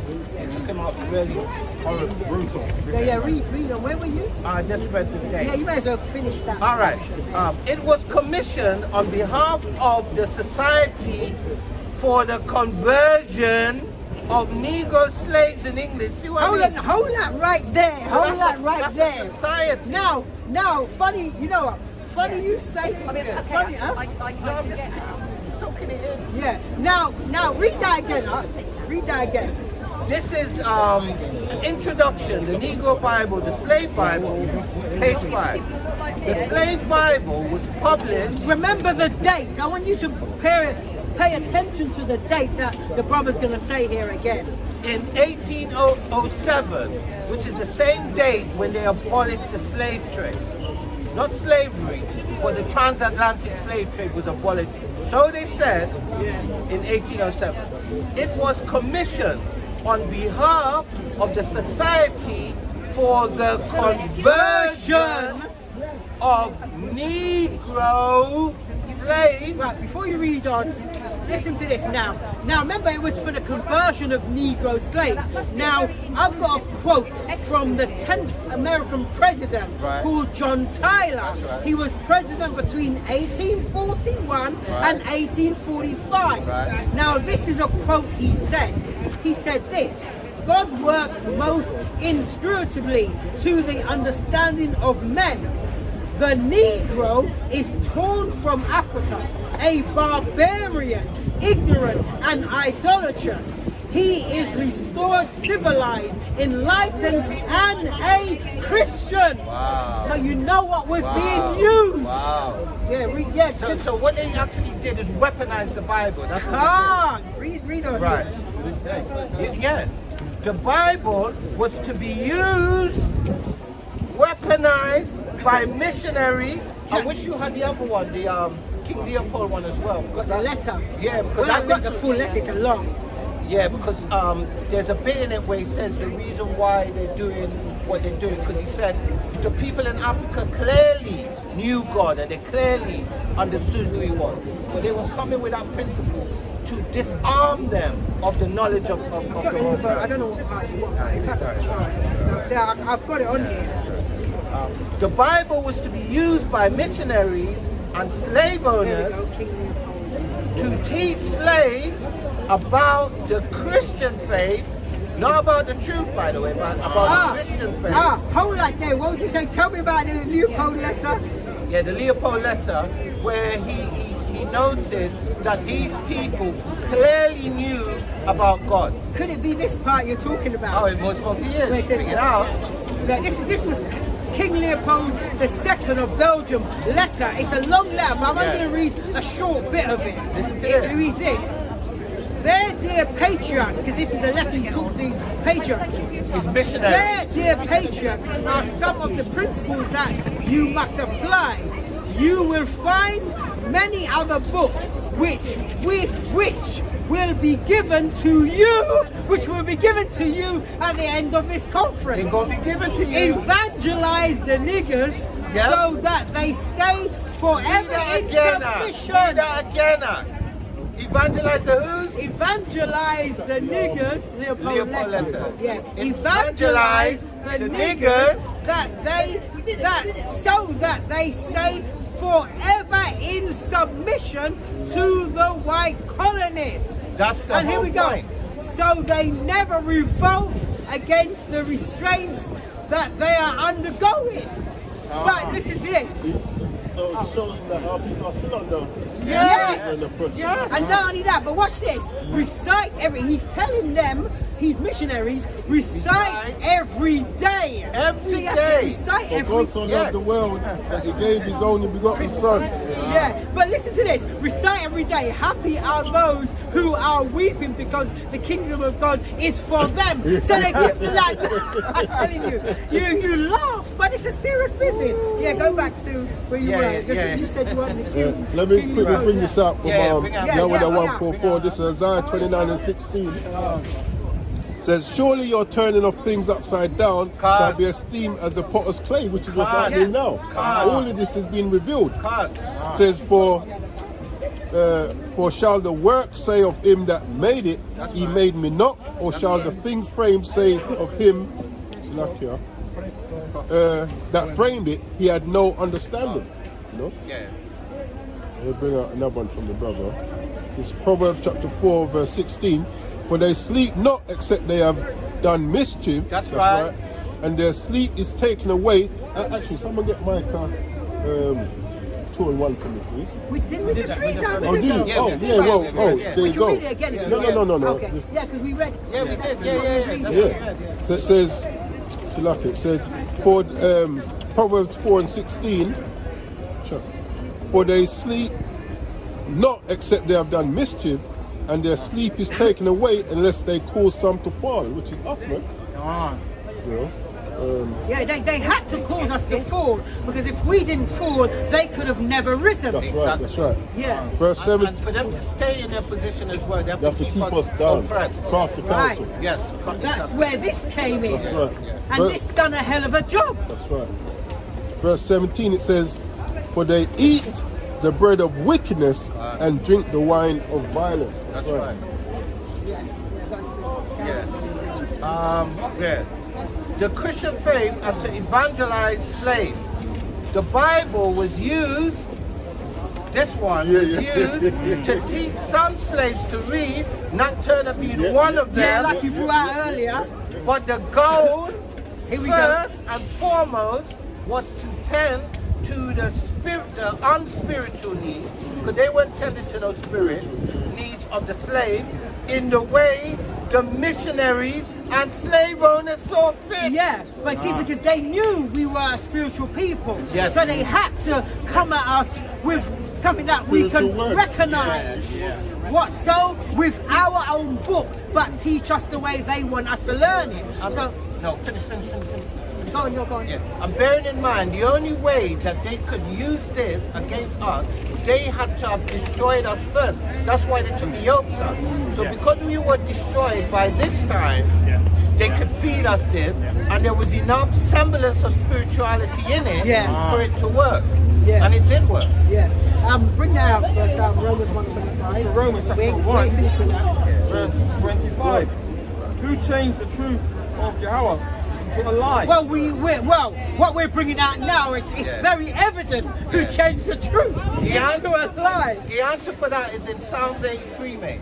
Those Psalms 83 will tell you who did it.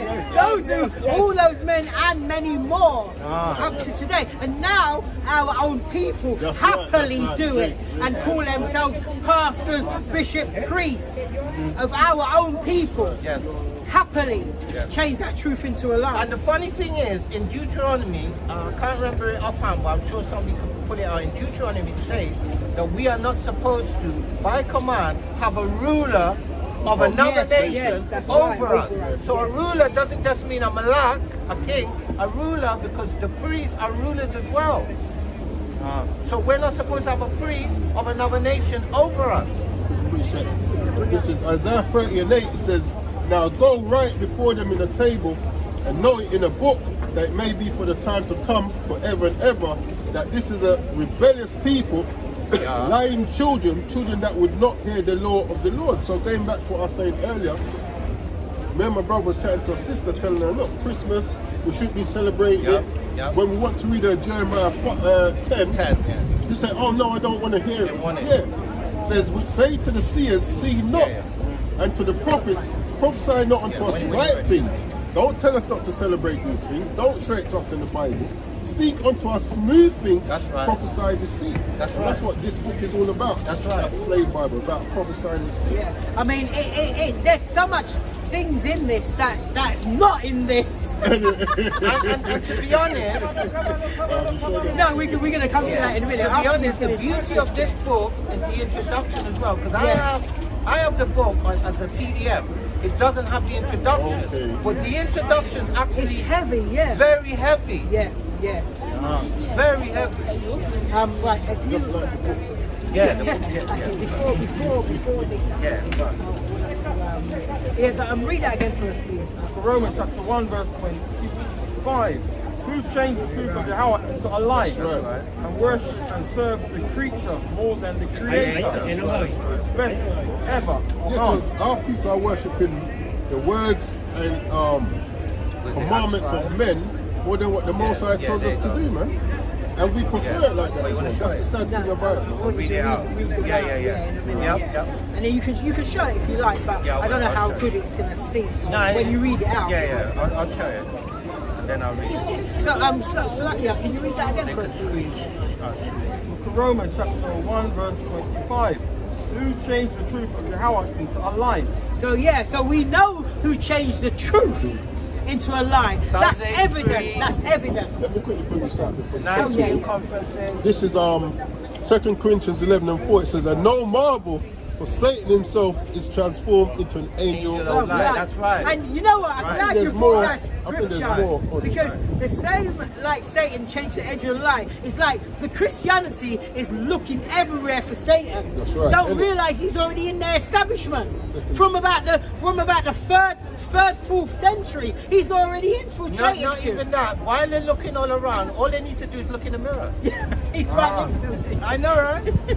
Yeah, he's already infiltrated it. I saw 13, 2 Corinthians 11:13. It says, for such are false apostles, deceitful workers, transforming themselves into the apostles of a Mashiach. That's right. Yeah. That's right. Yeah. Yeah, it says, and no marvel, for Satan himself is transformed into an angel of light. Therefore it is no great thing if his ministers also be transformed as the ministers of righteousness, whose end shall be according to their works. And some of those ministers today is our church pastors. That's right. And you know what's funny? Oh, you finished that? Yeah. And you know what's funny? Grab us Psalms. I want you to say where you are. Yeah. You can grab us Psalms 22, 16 to 18. And it's funny because it said that they worship the creature more than the creator. So what they've done, they've got you worshipping this image, which is actually a man called Cesare Borgia, which he was Pope Alexander VI's son. Pope Alexander VI's son, who was depicted as the Christ. So they've got us worshipping this. Now, when you go, which I've done before, I've spoken to a pastor and I've said to him about who's this, the image. He's turned around and said, well, no one has actually seen what Christ looks like. Why is he right then? But watch this. No one, if you can read that for us, yeah? Because, yeah, no one, I've heard them say, well, no one's actually seen him. But read this, Psalms 22 verse 16. Because they say no one has seen him. So they don't know what he looks like. But let's see what the Bible says. Psalm chapter 22 verse 16. For dogs have compassed me. The assembly of the wicked have enclosed me. Watch this. They pierced my hands. So and my somebody feet. who's never seen him, they've pierced his hands and his feet. Remember, this is David, King David prophesied, but through the Mashiach Yahushua. Because remember, this didn't happen to David. No. 17. That was a prophecy. Yeah, it's a prophecy. But watch this, yeah? I may tell all my bones. They look and stare upon me. So who is looking and staring upon him if you've never seen him? Yeah, God. Verse 18. They part my garments among them and cast lots upon my vesture. So, right, so they did all this to the one they call Christ, but yet no one has seen him. Now, so who are they making record to if no one has seen him? But watch this, yeah? I just want to quickly, do you have something? Yeah, bring out, is it going to be in line with right now? If not, just let me bring out one more and then we can bring out. But before you bring out 1 Corinthians 15, bring out 1 Corinthians 15 and 1 Corinthians 15, 4 to 6. 1 Corinthians 15 and 4 it says, and that he was buried. So they never seen him, but somehow he was buried. He didn't walk there himself, so he was carried and buried. Right. And that he rose again the then third he rose day. again on the third day. But let's see what happened when he rose on the third day. According to the scriptures, and that he was seen of Cephas, then of the 12. So not only Cephas saw him, the 12 saw him, but watch this, verse 6. After that he was seen of about 500 brethren at once.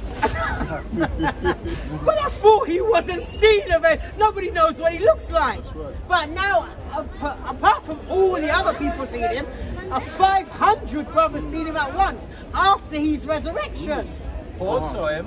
It says, of whom the greater part remain unto this present, but some are fallen asleep. And those who are fallen asleep are those that don't know him. Yeah. I'll put it that way. Yeah. Yeah, you know, I'll put it like that. This is 2 Thessalonians 2, and I start at 3. It says, let no man deceive you by any means, for that day shall not come, except there come a falling away first, and that man of sin be revealed, the son of perdition, who opposeth and exalteth himself above all that is called the Most High, or that is worshipped, so that he as the Most High sitteth in the temple of the Most High, showing himself that he is the Most High.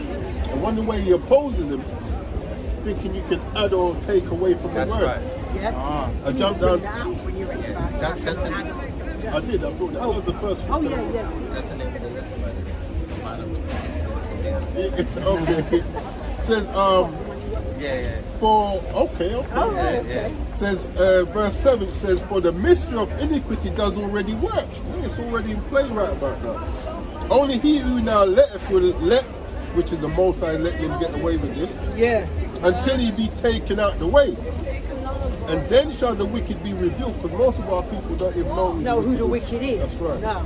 But you know what? funny. They would say we're the wicked for bringing out this. They do because they say we're Gentiles. So you're right. But they don't know who the wicked is, and they don't know who the righteous are. That's right. And they don't care to know No, anyway. That's the point. Yeah. And They don't care. verse 8, and then shall the wicked be revealed, whom the Lord shall consume with the spirit of his mouth, That's right. and shall destroy with the brightness of his coming. That's right. Even him whose coming is after the work of Satan, with all power and signs and lying wonders. Lying. You hear where that ended it? Lying wonders. No, let me read on. Verse 10, and with all deceivableness of unrighteousness in them that perish, because they receive not the love of the truth, that they might be saved. Goes back to the sister again. She didn't want to receive the truth. She rather us not read the Bible so that she can continue in her wickedness. So what? And for this cause the Most High shall send them strong delusion, a mental strain, that they should believe a lie, that they all might be damned who believe not the truth, but had pleasure in unrighteousness. Yeah? And that's our people today, man. They have pleasure in unrighteousness. So the Most High said, okay, you want to believe that? You Yeah, want to believe that? yeah. You know what? I'll let you believe that. That's right. But when you're destroyed now, in that day, say- don't say nothing. Let's take it like a G Yeah, you know. or alphabet now. If you can bring that out. So now, right, so now, this is what the law says. I'm going to go to just one of what the law says. And then we're going to go right back to the slave Bible. Watch this. Yeah. Thou shalt not curse the deaf, nor put a stumbling block before the blind. And that's what this is. This is a major stumbling block for the blind. Without people We blind. were in a blind and dead state at that Yeah. time. Isaiah 42. Absolutely. Yeah. So you can finish that out. Leviticus chapter 19, verse 14. Thou shalt not curse the deaf, nor put a stumbling block before the blind, but shalt fear thy power. I am Yahweh. And those people who did this, they don't fear the Most High. They don't fear him, because what they want to do is keep his people destroyed, so you can continue ruling. It's called replacement theology. So the fear that they should have for the Most High, they reverence themselves on people that look like them. So they replace the Most High with themselves. Right Even now. us are replaced with them. Yes. Well, that's what we said earlier, That's remember? spiritual. Yeah, we said that earlier. How they've taken our heritage, Yeah. call us black, and call themselves Jews. That's right. So, Now, you ready for yeah. So now, right, the brother just read that the stumbling block they put before the blind. Yeah. Let's see what's missing out of here. Right. So let me just quickly show Whenever it. you're ready. Hopefully you can see. Let me. Right. Yeah. There you go. The brother's going to read Yeah. them out. Hopefully you can see. Now remember, in the Protestant Bible, there were only 66 books. Correct. Yeah. What is it? 39 of the old and 27 in the new. Is it? Something like that, Yeah, 27 of the new and 39 of the old. I think that adds 66. That's not my strong suit. I leave it to your calculation. Nice, 39. 39. Yeah, 60, what's that? 27. 66. Yeah, that's 66. That's right. That's Yeah, right. yeah. Whatever he said. Yeah. Well, my maths was right. No, it was. Yeah. So anyway, as I weird. Nevertheless, so the Protestants shrunk the Bible down to 66 books because they removed the Apocrypha. That's right. So now the wicked slave owners, let's see what they shrunk it down to. So this is the Negro Bible, the slave Bible, page 9 in Roman numerals, and it reads, the chart below indicates the chapters left of each book of the Protestant Bible Of the Protestant, yeah. in writing the slave Bible. Right. So number 1, book Genesis, right? In their standard Bible. Where there should be 50 chapters. In the regular Bible, there's 50 chapters. So in the standard Bible, 50 chapters. In the slave Bible, 14 chapters. So there's only 14 chapters in Genesis. So they've taken out 28% remaining. Yeah, 28% remaining in their book. Number 2, in the book of Exodus, the standard Bible should have 40 chapters. In their Bible, we talk about Exodus now, 2. And you know the thing about Exodus is is a book of hope, where we are delivered and we see our enemy no more. Remember, they got destroyed and they got dealt with. Yeah. So they've only left 2 chapters, leaving you no hope. So that's one of the rare occurrences. Well, not really rare, but one of the occurrences where we got redeemed and taken out of a captivity. One of the first. One of the first and major ones. Two chapters remain of the 40, which is 5% of that book. Number 3, Leviticus. In the standard Bible, it should have 27 chapters. In the Slave Bible, it has 0 chapters. How much? 0 chapters. Why is that? Because there is where you find all the laws, the feast days, all these important things you find in Leviticus. Not saying the others ain't important, but the reason why Leviticus is important because that shows you the priesthood, it shows you the laws, the feast days, the foods you should eat and shouldn't. It shows you who your neighbor is. Yes, how to it's- love your brother. Yes, all of that. it's important that one. Servants. The servants as well, yeah? Yeah, exactly. You can take them as an heritage. Yeah, That's right. And then number 4, Numbers. In the Standard Bible, 36 chapters. In the Slave Bible, 0. So they've removed 0%. all of numbers as well. Yeah, yeah. Verse 5, Deuteronomy. Which Deuteronomy is just Devarim, meaning second law in Hebrew. You're better than me, so. Mashana Dabarian, so that would be double words. Yes, that's second law, yeah. Yeah. Chapters in Standard Bible would be 34 chapters. In the Slave Bible, 8. So that would that's be basically the Torah. That's the Torah in the whole. It is. Right. Yeah. So if you take Leviticus and that and reduce it, it's near enough impossible to find a way. Yeah. 23.5% remaining. Number 6, the book of Joshua. In the Standard Bible, 24 chapters. In the Slave Bible, 0. It's madness, utter madness. Number 7, Judges. In the Standard Bible, 21 chapters. In the Slave Bible, 0 percentage. Number 8, Ruth. In the Standard Bible, 4 chapters. In the Slave Bible, 0%. Now, if Ruth was actually a Moabite, I would have left it in, innit? You don't need to know. You don't need to know. That's neither here nor there. Number 9, 1 Samuel. Standard Bible, 31 chapters. Slave Bible, 2, which would be 6.5% of the book. Number 10, 2 Samuel, which has a lot of history in there, right? Yes. In the Standard Bible, 24 chapters. In the Slave Bible, 0%. Number 11, 1 Kings. In the Standard Bible, 22 First Kings. chapters. Do you know what, Slakia? Do you know what the thing about First Kings, even second about First Kings, why important is? Because not only that, it shows you the split. How Yes, these other yeah, people there you go. become Gentiles. there you go, Because there you go, without there you go. knowing the split in the New Testament, you think they're all there. That's important. Yes, you're right. Yeah, and how much is there? 22 in the Standard Bible, 5 chapters remaining in the Slave Bible. That's 22.7% remaining. Number 12, 2 Kings.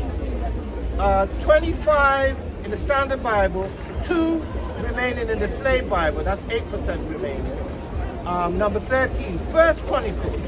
29 chapters in the Standard Bible, 1 remaining. That's in the lineage and Slave history. Bible. Yeah, say it again.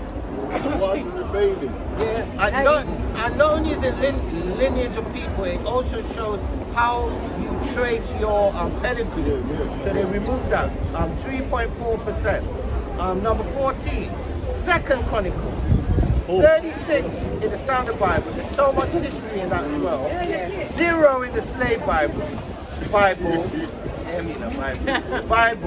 0%. I know, right? Number 15, Ezra. And Ezra is a mighty prophet.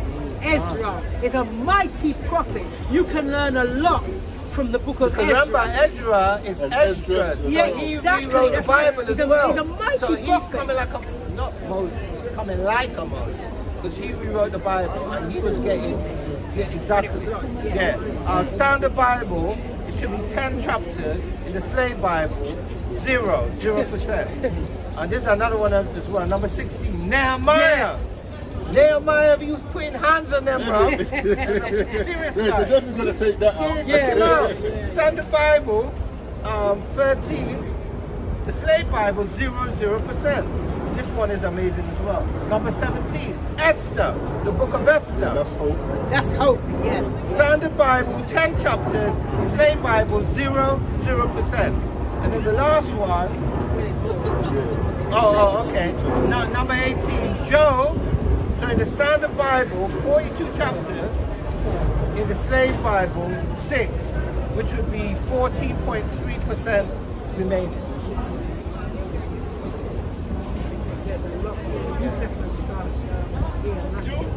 Oh, you want to do something new?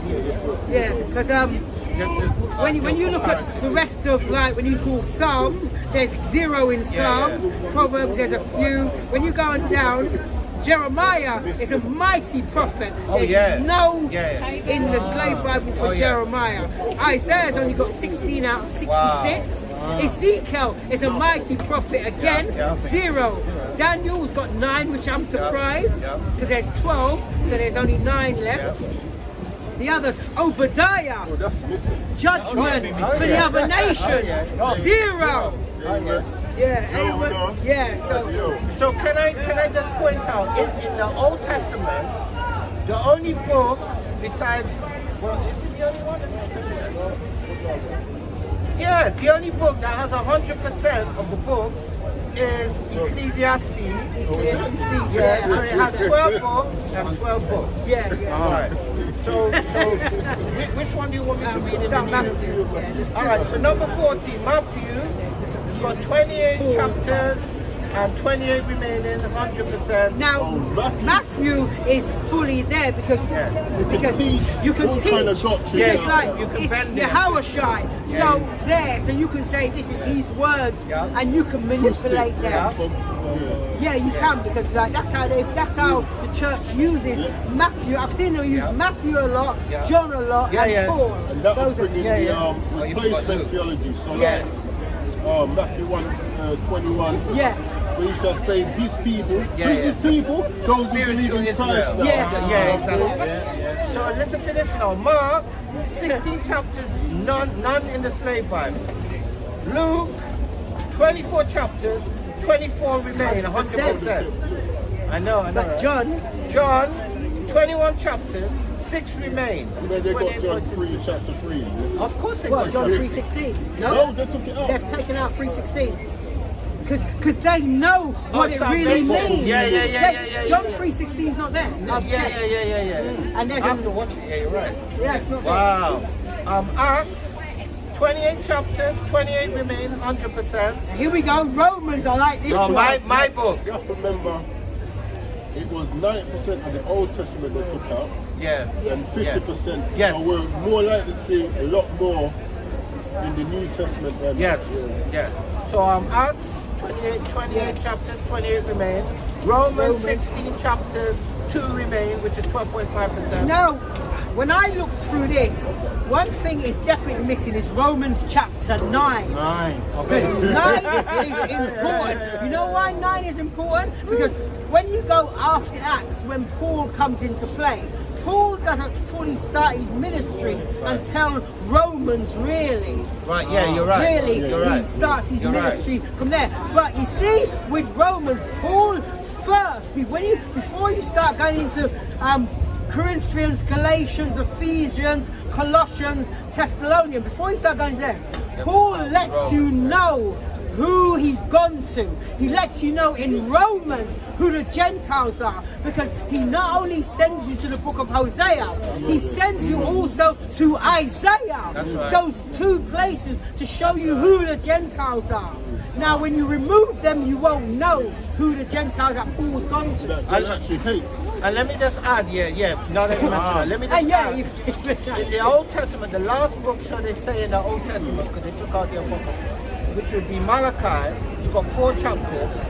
There's none remaining in the Slave Bible. So they had to take out that in order to edit Romans. Yes. Because that's a precept. And the thing about Malachi, because when you go to even Malachi, the last chapter, it tells you, remember the laws of the Most High. It reaffirms things that was said prior. That's right. So they've removed the whole of Malachi. Yeah. I pray to God, that's why I'm going like God. He's helping me, that's why I'm reading the scriptures.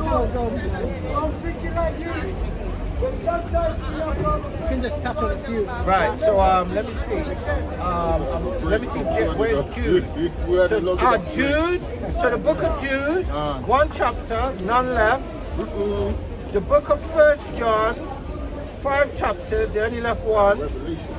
No, why we're Yeah, I'm going there. The book of 2 John, 1 chapter, 0, they took it out. 3 John, 1 chapter, 0, they took it out. Anything Hebrews, 13 chapters, they only left 5. And the thing about Slovakia, the thing about Hebrews is important about the sacrifice. Yes. And Hebrews also deals with the new covenant as well. Yes, yeah. And James, 5 chapters, they left 3. So you could tweak and leave. But Revelation, come on man, Revelation.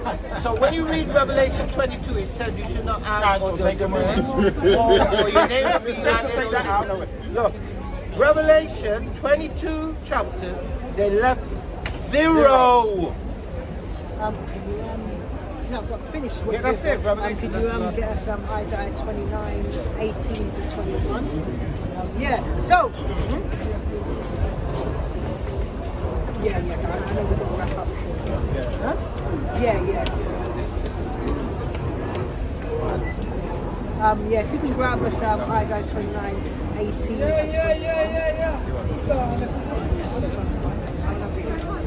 21. Just find it a minute. Yeah.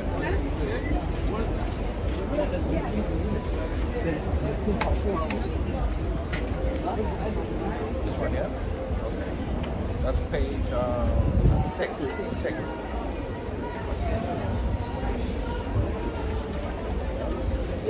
Yes. Book of Isaiah, chapter 29, verse 18. And in that day shall the deaf hear the words of the book. So we were spiritually deaf, but we now have heard the words of this book, and now we attain to do our best to do according to what it says.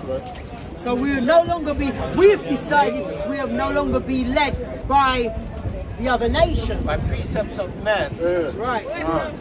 And as I should add, I never really decided. The Most High put the Spirit upon me, I better say, and upon the other brothers here to see through obscurity, to start thinking, wait a minute, that doesn't make sense. Yeah. Start now questioning all that I've been taught for these years.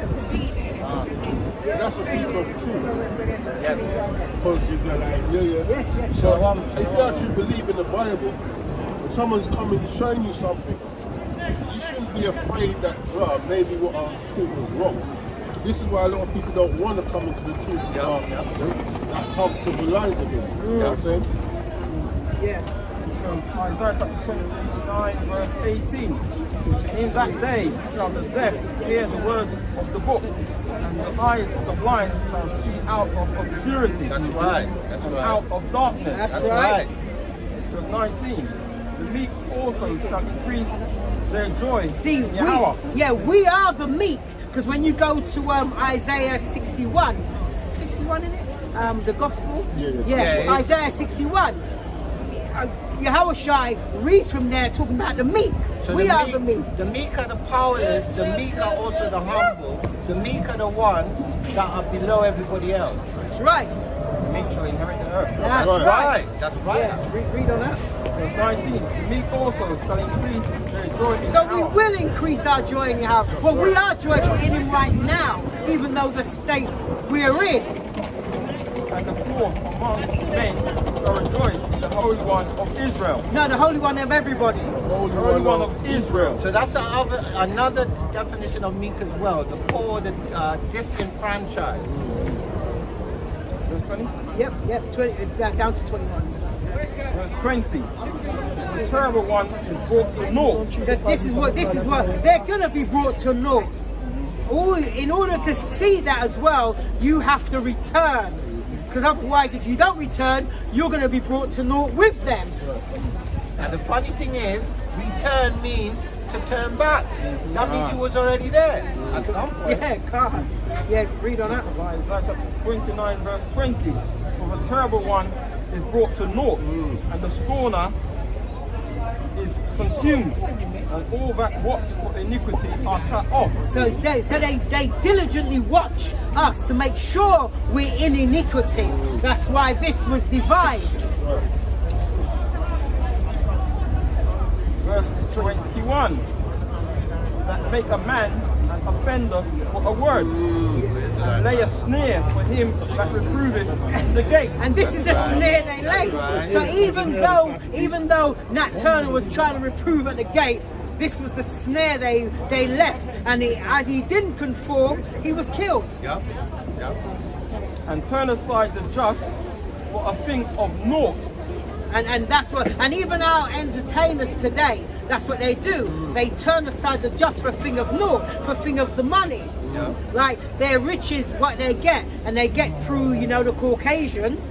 And anytime you find one of our people get up their sports personality or entertainer, there's always a Caucasian woman waiting for them. Take them out of their neighborhood and bring them into their neighborhood so that money circulates around the rich. Right, so where it says the thing of naught, that's actually prophetic as well. Reason being, at one time money was actually a tangible thing. It was gold, it was silver, it was copper. It has a value. Now money is not even paper, because that has a value. Not even that. It's a pulp, it's a plastic hybrid thing, or it's a binary thing on a computer program.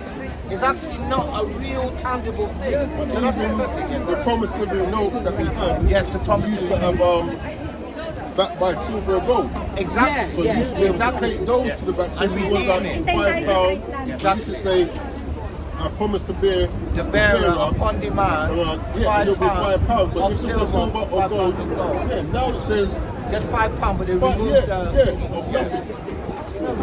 So it's just rubbish. It's not. Could be dirt. No, but dirt is still something. No. If you can put the dirt, you can plant. Even the other thing you said something because you can use that. Now you just don't get nothing. Nothing. Not. Look at Micah, chapter 7, verse 15. According to the days of thy coming out of the land of Egypt, will I show unto him marvelous things. Read on. Verse 16.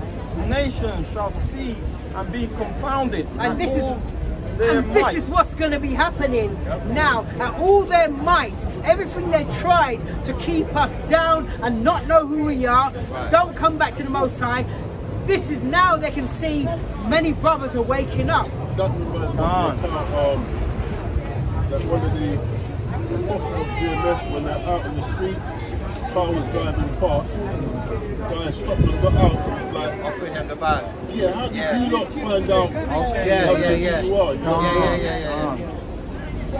Micah chapter 7 verse 16. The nation shall and then the see. scripture says, until the man of sin be revealed. Have to be revealed. The nations shall see and be confounded at all their might. They shall lay their hand upon their mouth. Their ears shall be deaf. They're going to be gobsmacked. And they're already fearful now.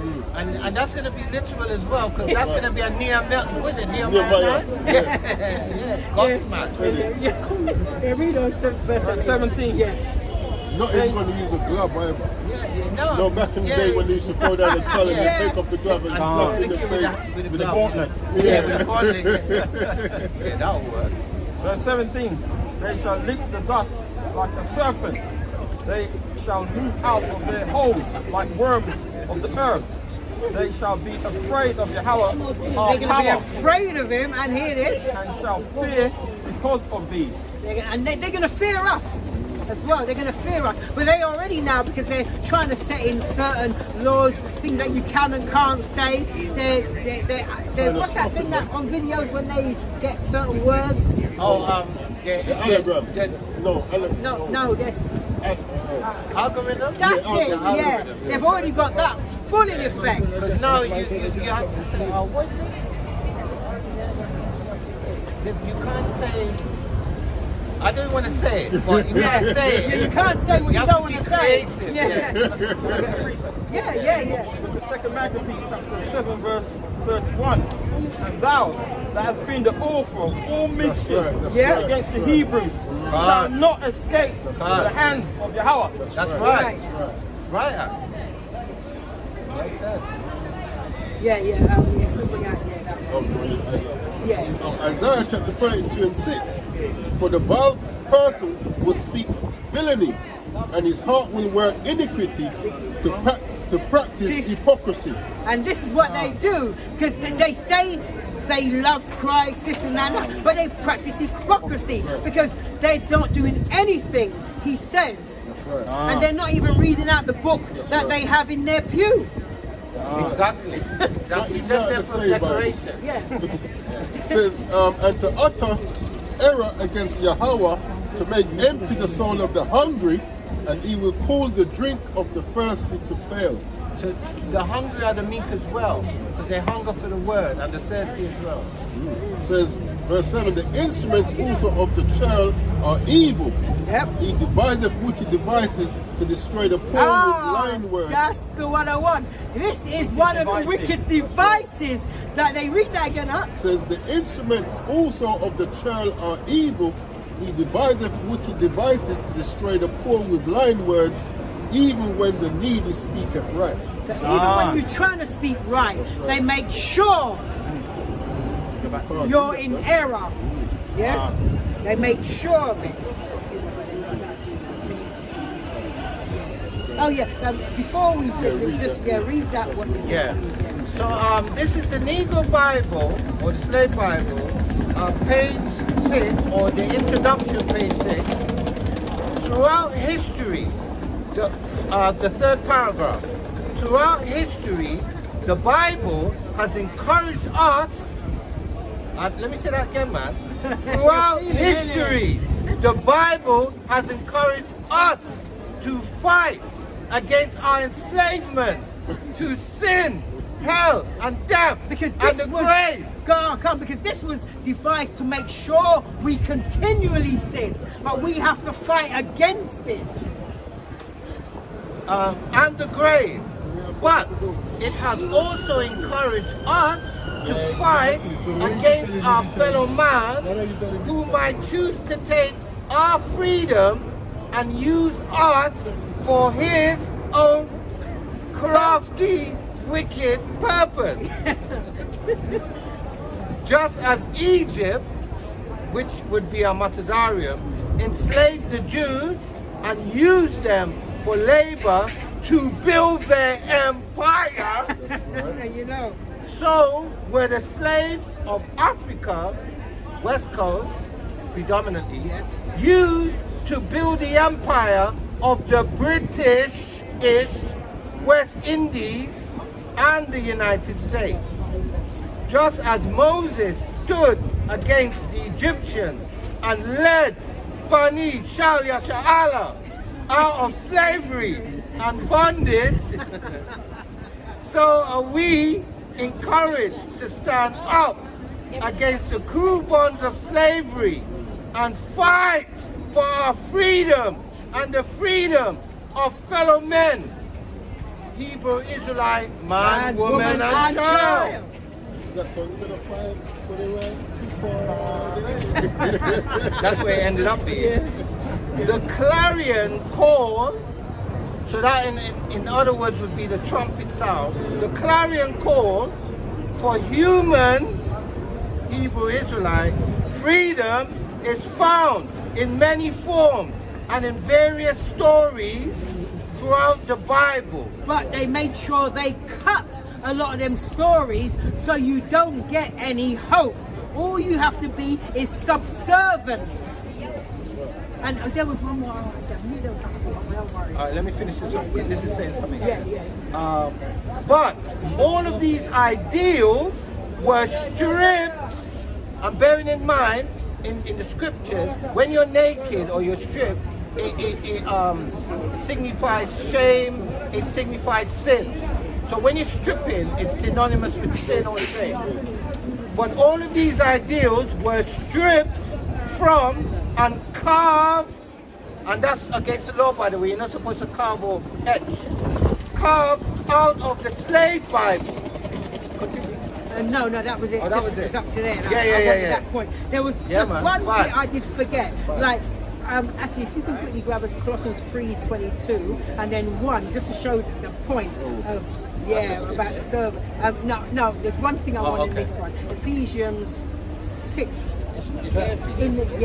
Ephesians 6 verse 5. It should be in the back. Oh, yeah. I'm a tab guy. I need my tab to navigate. I got it. I'm spoiled. It's not here yet. It's not there. This is Philippians. That's Ephesians. Oh yeah, Ephesians. Wait, is this? That's Philippians. Yes, Ephesians 5. This should be 5. That's not even chapter. I know, right? I'm like, what? Ephesians 5. Yeah, this one. Yeah, this is it. Look. Where is it? That's 6. That's 6. Yeah, this is 5. Is This it? is 5.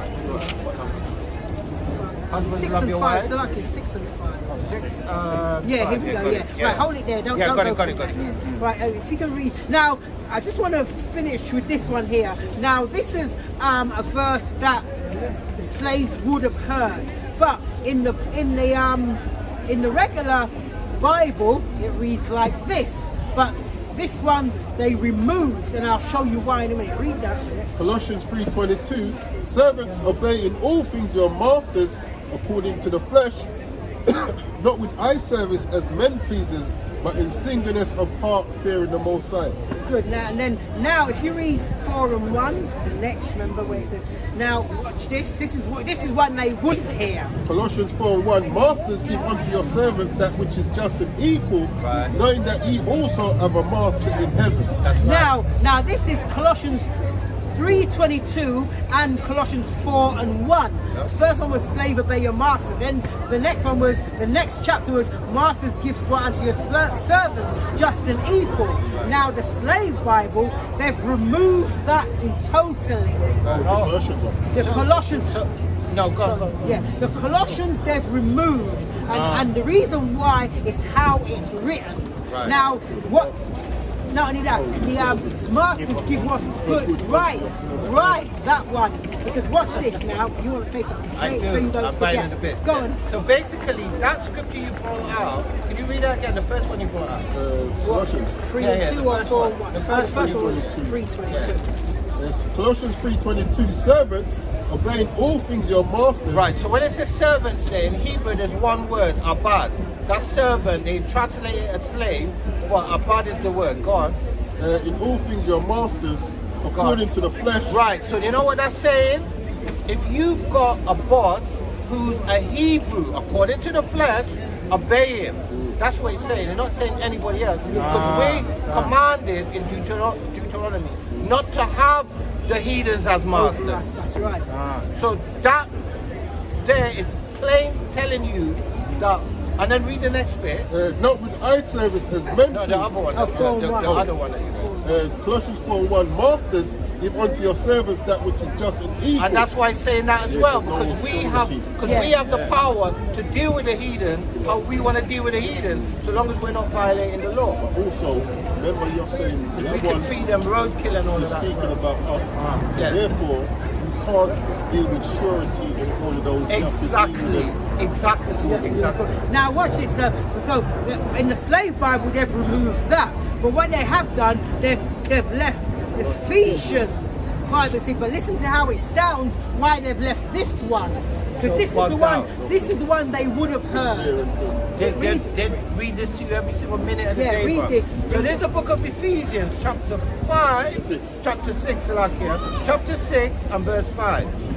Servants, be obedient unto them that are your masters. This is the one they would have heard. According to the flesh. They still got the flesh there. Yeah. According to the flesh, with fear and trembling.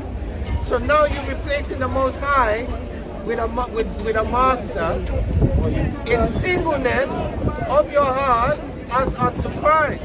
But what's verse 6 now? When verse 6 is supposed to be equivalent to Colossians 4 Exactly. and 1. Exactly. But watch how it's written in verse 6.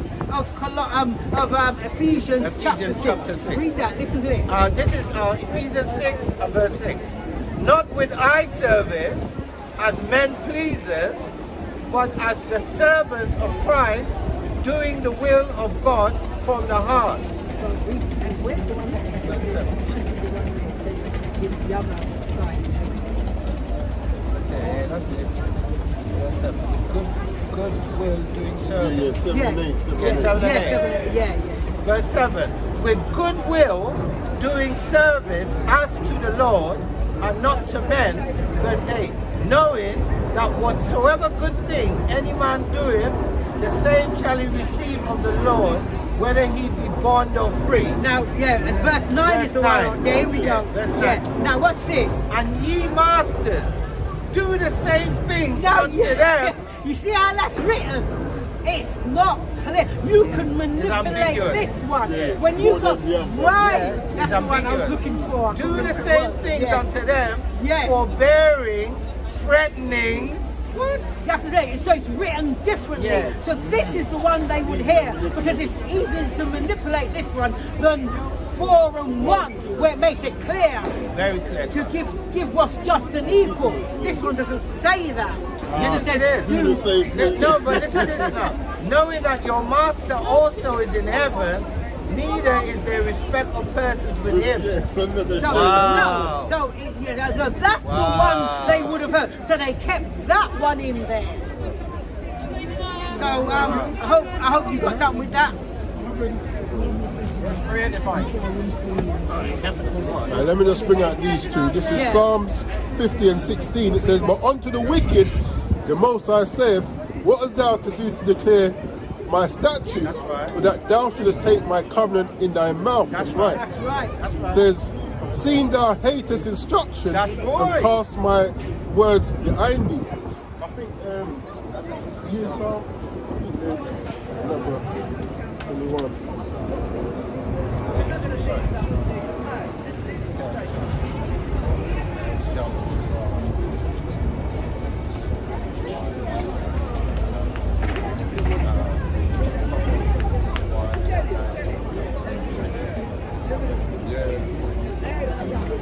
Yeah.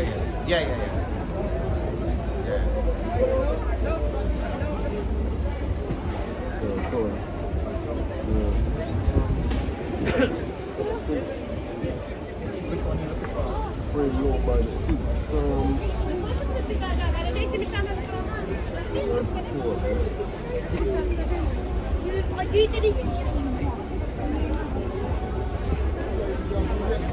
Yeah, this is Psalms 94 and 20. It says, shall the throne of iniquity have fellowship with thee, which frameth mischief by a law? Yeah, anyway.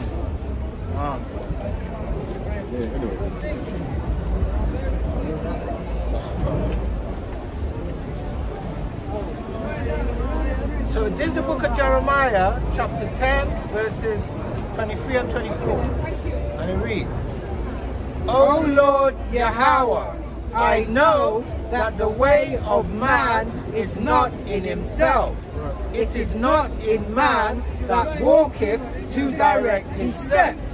Verse Where it says, 24. lean up on thine own understanding. Yes. Verse 24. Oh Lord Yahweh. Let's do it again, my bad. Verse 24. O Lord Yahweh, correct me, but with judgment, not in thine anger, because I can't deal with it if you judge me with You your know what I'm anger, saying, innit? lest thou bring me to nothing, which is what will happen if you deal with me in your anger. That's why he's so merciful to us, because really and truly, as we always say, we shouldn't even be here. I shouldn't be here. I'll speak for myself. I shouldn't be here. I should have been taken out a long time ago. I'm glad I wasn't. I'm glad I wasn't, but let's say. So this is the book of Proverbs, chapter 16, and verse 9, and it reads, a man's heart deviseth his way, but the Lord Yahweh directeth his steps. And I jump to Proverbs chapter 16 and verse 1, and it reads, the preparation of the heart in man, and the answer of the tongue is from the Lord Yahweh. And then I'll finish it off with Proverbs chapter 20 and verse 24, and it reads, Man's goings are of the Lord Yahweh. How can a man then understand his own way? Take it away, up. Hebrews chapter 10 verse 1. The fearful things fall into the hands of the living power. This is that book of Psalm chapter 50 verse 26. Send your enemies against you. Now consider this, ye that forget Yahweh, ye shall tear you in pieces, and there be none to deliver.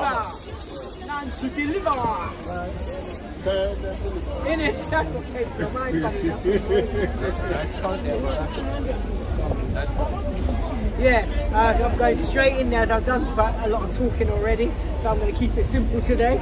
This is Proverbs 4 and 7, and it reads, Wisdom is the principal thing, therefore get wisdom, and with all thy getting, get understanding. And I'm going to jump straight to Psalms 111 and verse 10. And this is Psalms 111 verse 10, and it reads, The fear of Yahweh is the beginning of wisdom. A good understanding have all they that do his commandments. His praise endureth. I will love you. There you go. And as you know by now, I'm going to jump to the book of Ecclesiastes 12 and verse 13, which as you should know by now, but if you don't, I'll remind you, it's the conclusion of the whole matter. Everything we've brought out today, prior, and lessons to come. And this is the conclusion of the whole matter. This is Ecclesiastes chapter 12 and verse 13. And it reads, Let us hear the conclusion of the whole matter. Fear Yahweh and keep his commandments. For this is the whole duty of man, every Israelite, man, woman, and child.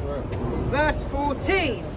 For Yahweh shall bring every work into judgment with every secret thing, whether it be good or whether it be evil. So, as I always say by now, whatever you're doing behind closed doors, you know. Believe you me, you know. But guess who else knows? How Bar Shimei knows. So you may be thinking you're fooling your brothers, but you ain't fooling the person who you really need to fool. So let me just correct that thing. Well, not correct, but let me just say it for my aunt. Yahweh, Ba'asham, Yahweh Shai. Yep. So you will be recompensed, believe it or not, for everything that you do, whether it's good or bad.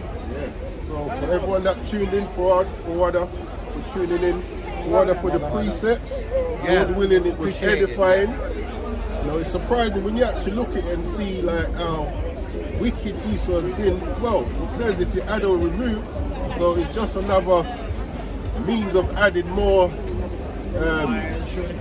accounted judgment upon himself. You know what I'm saying?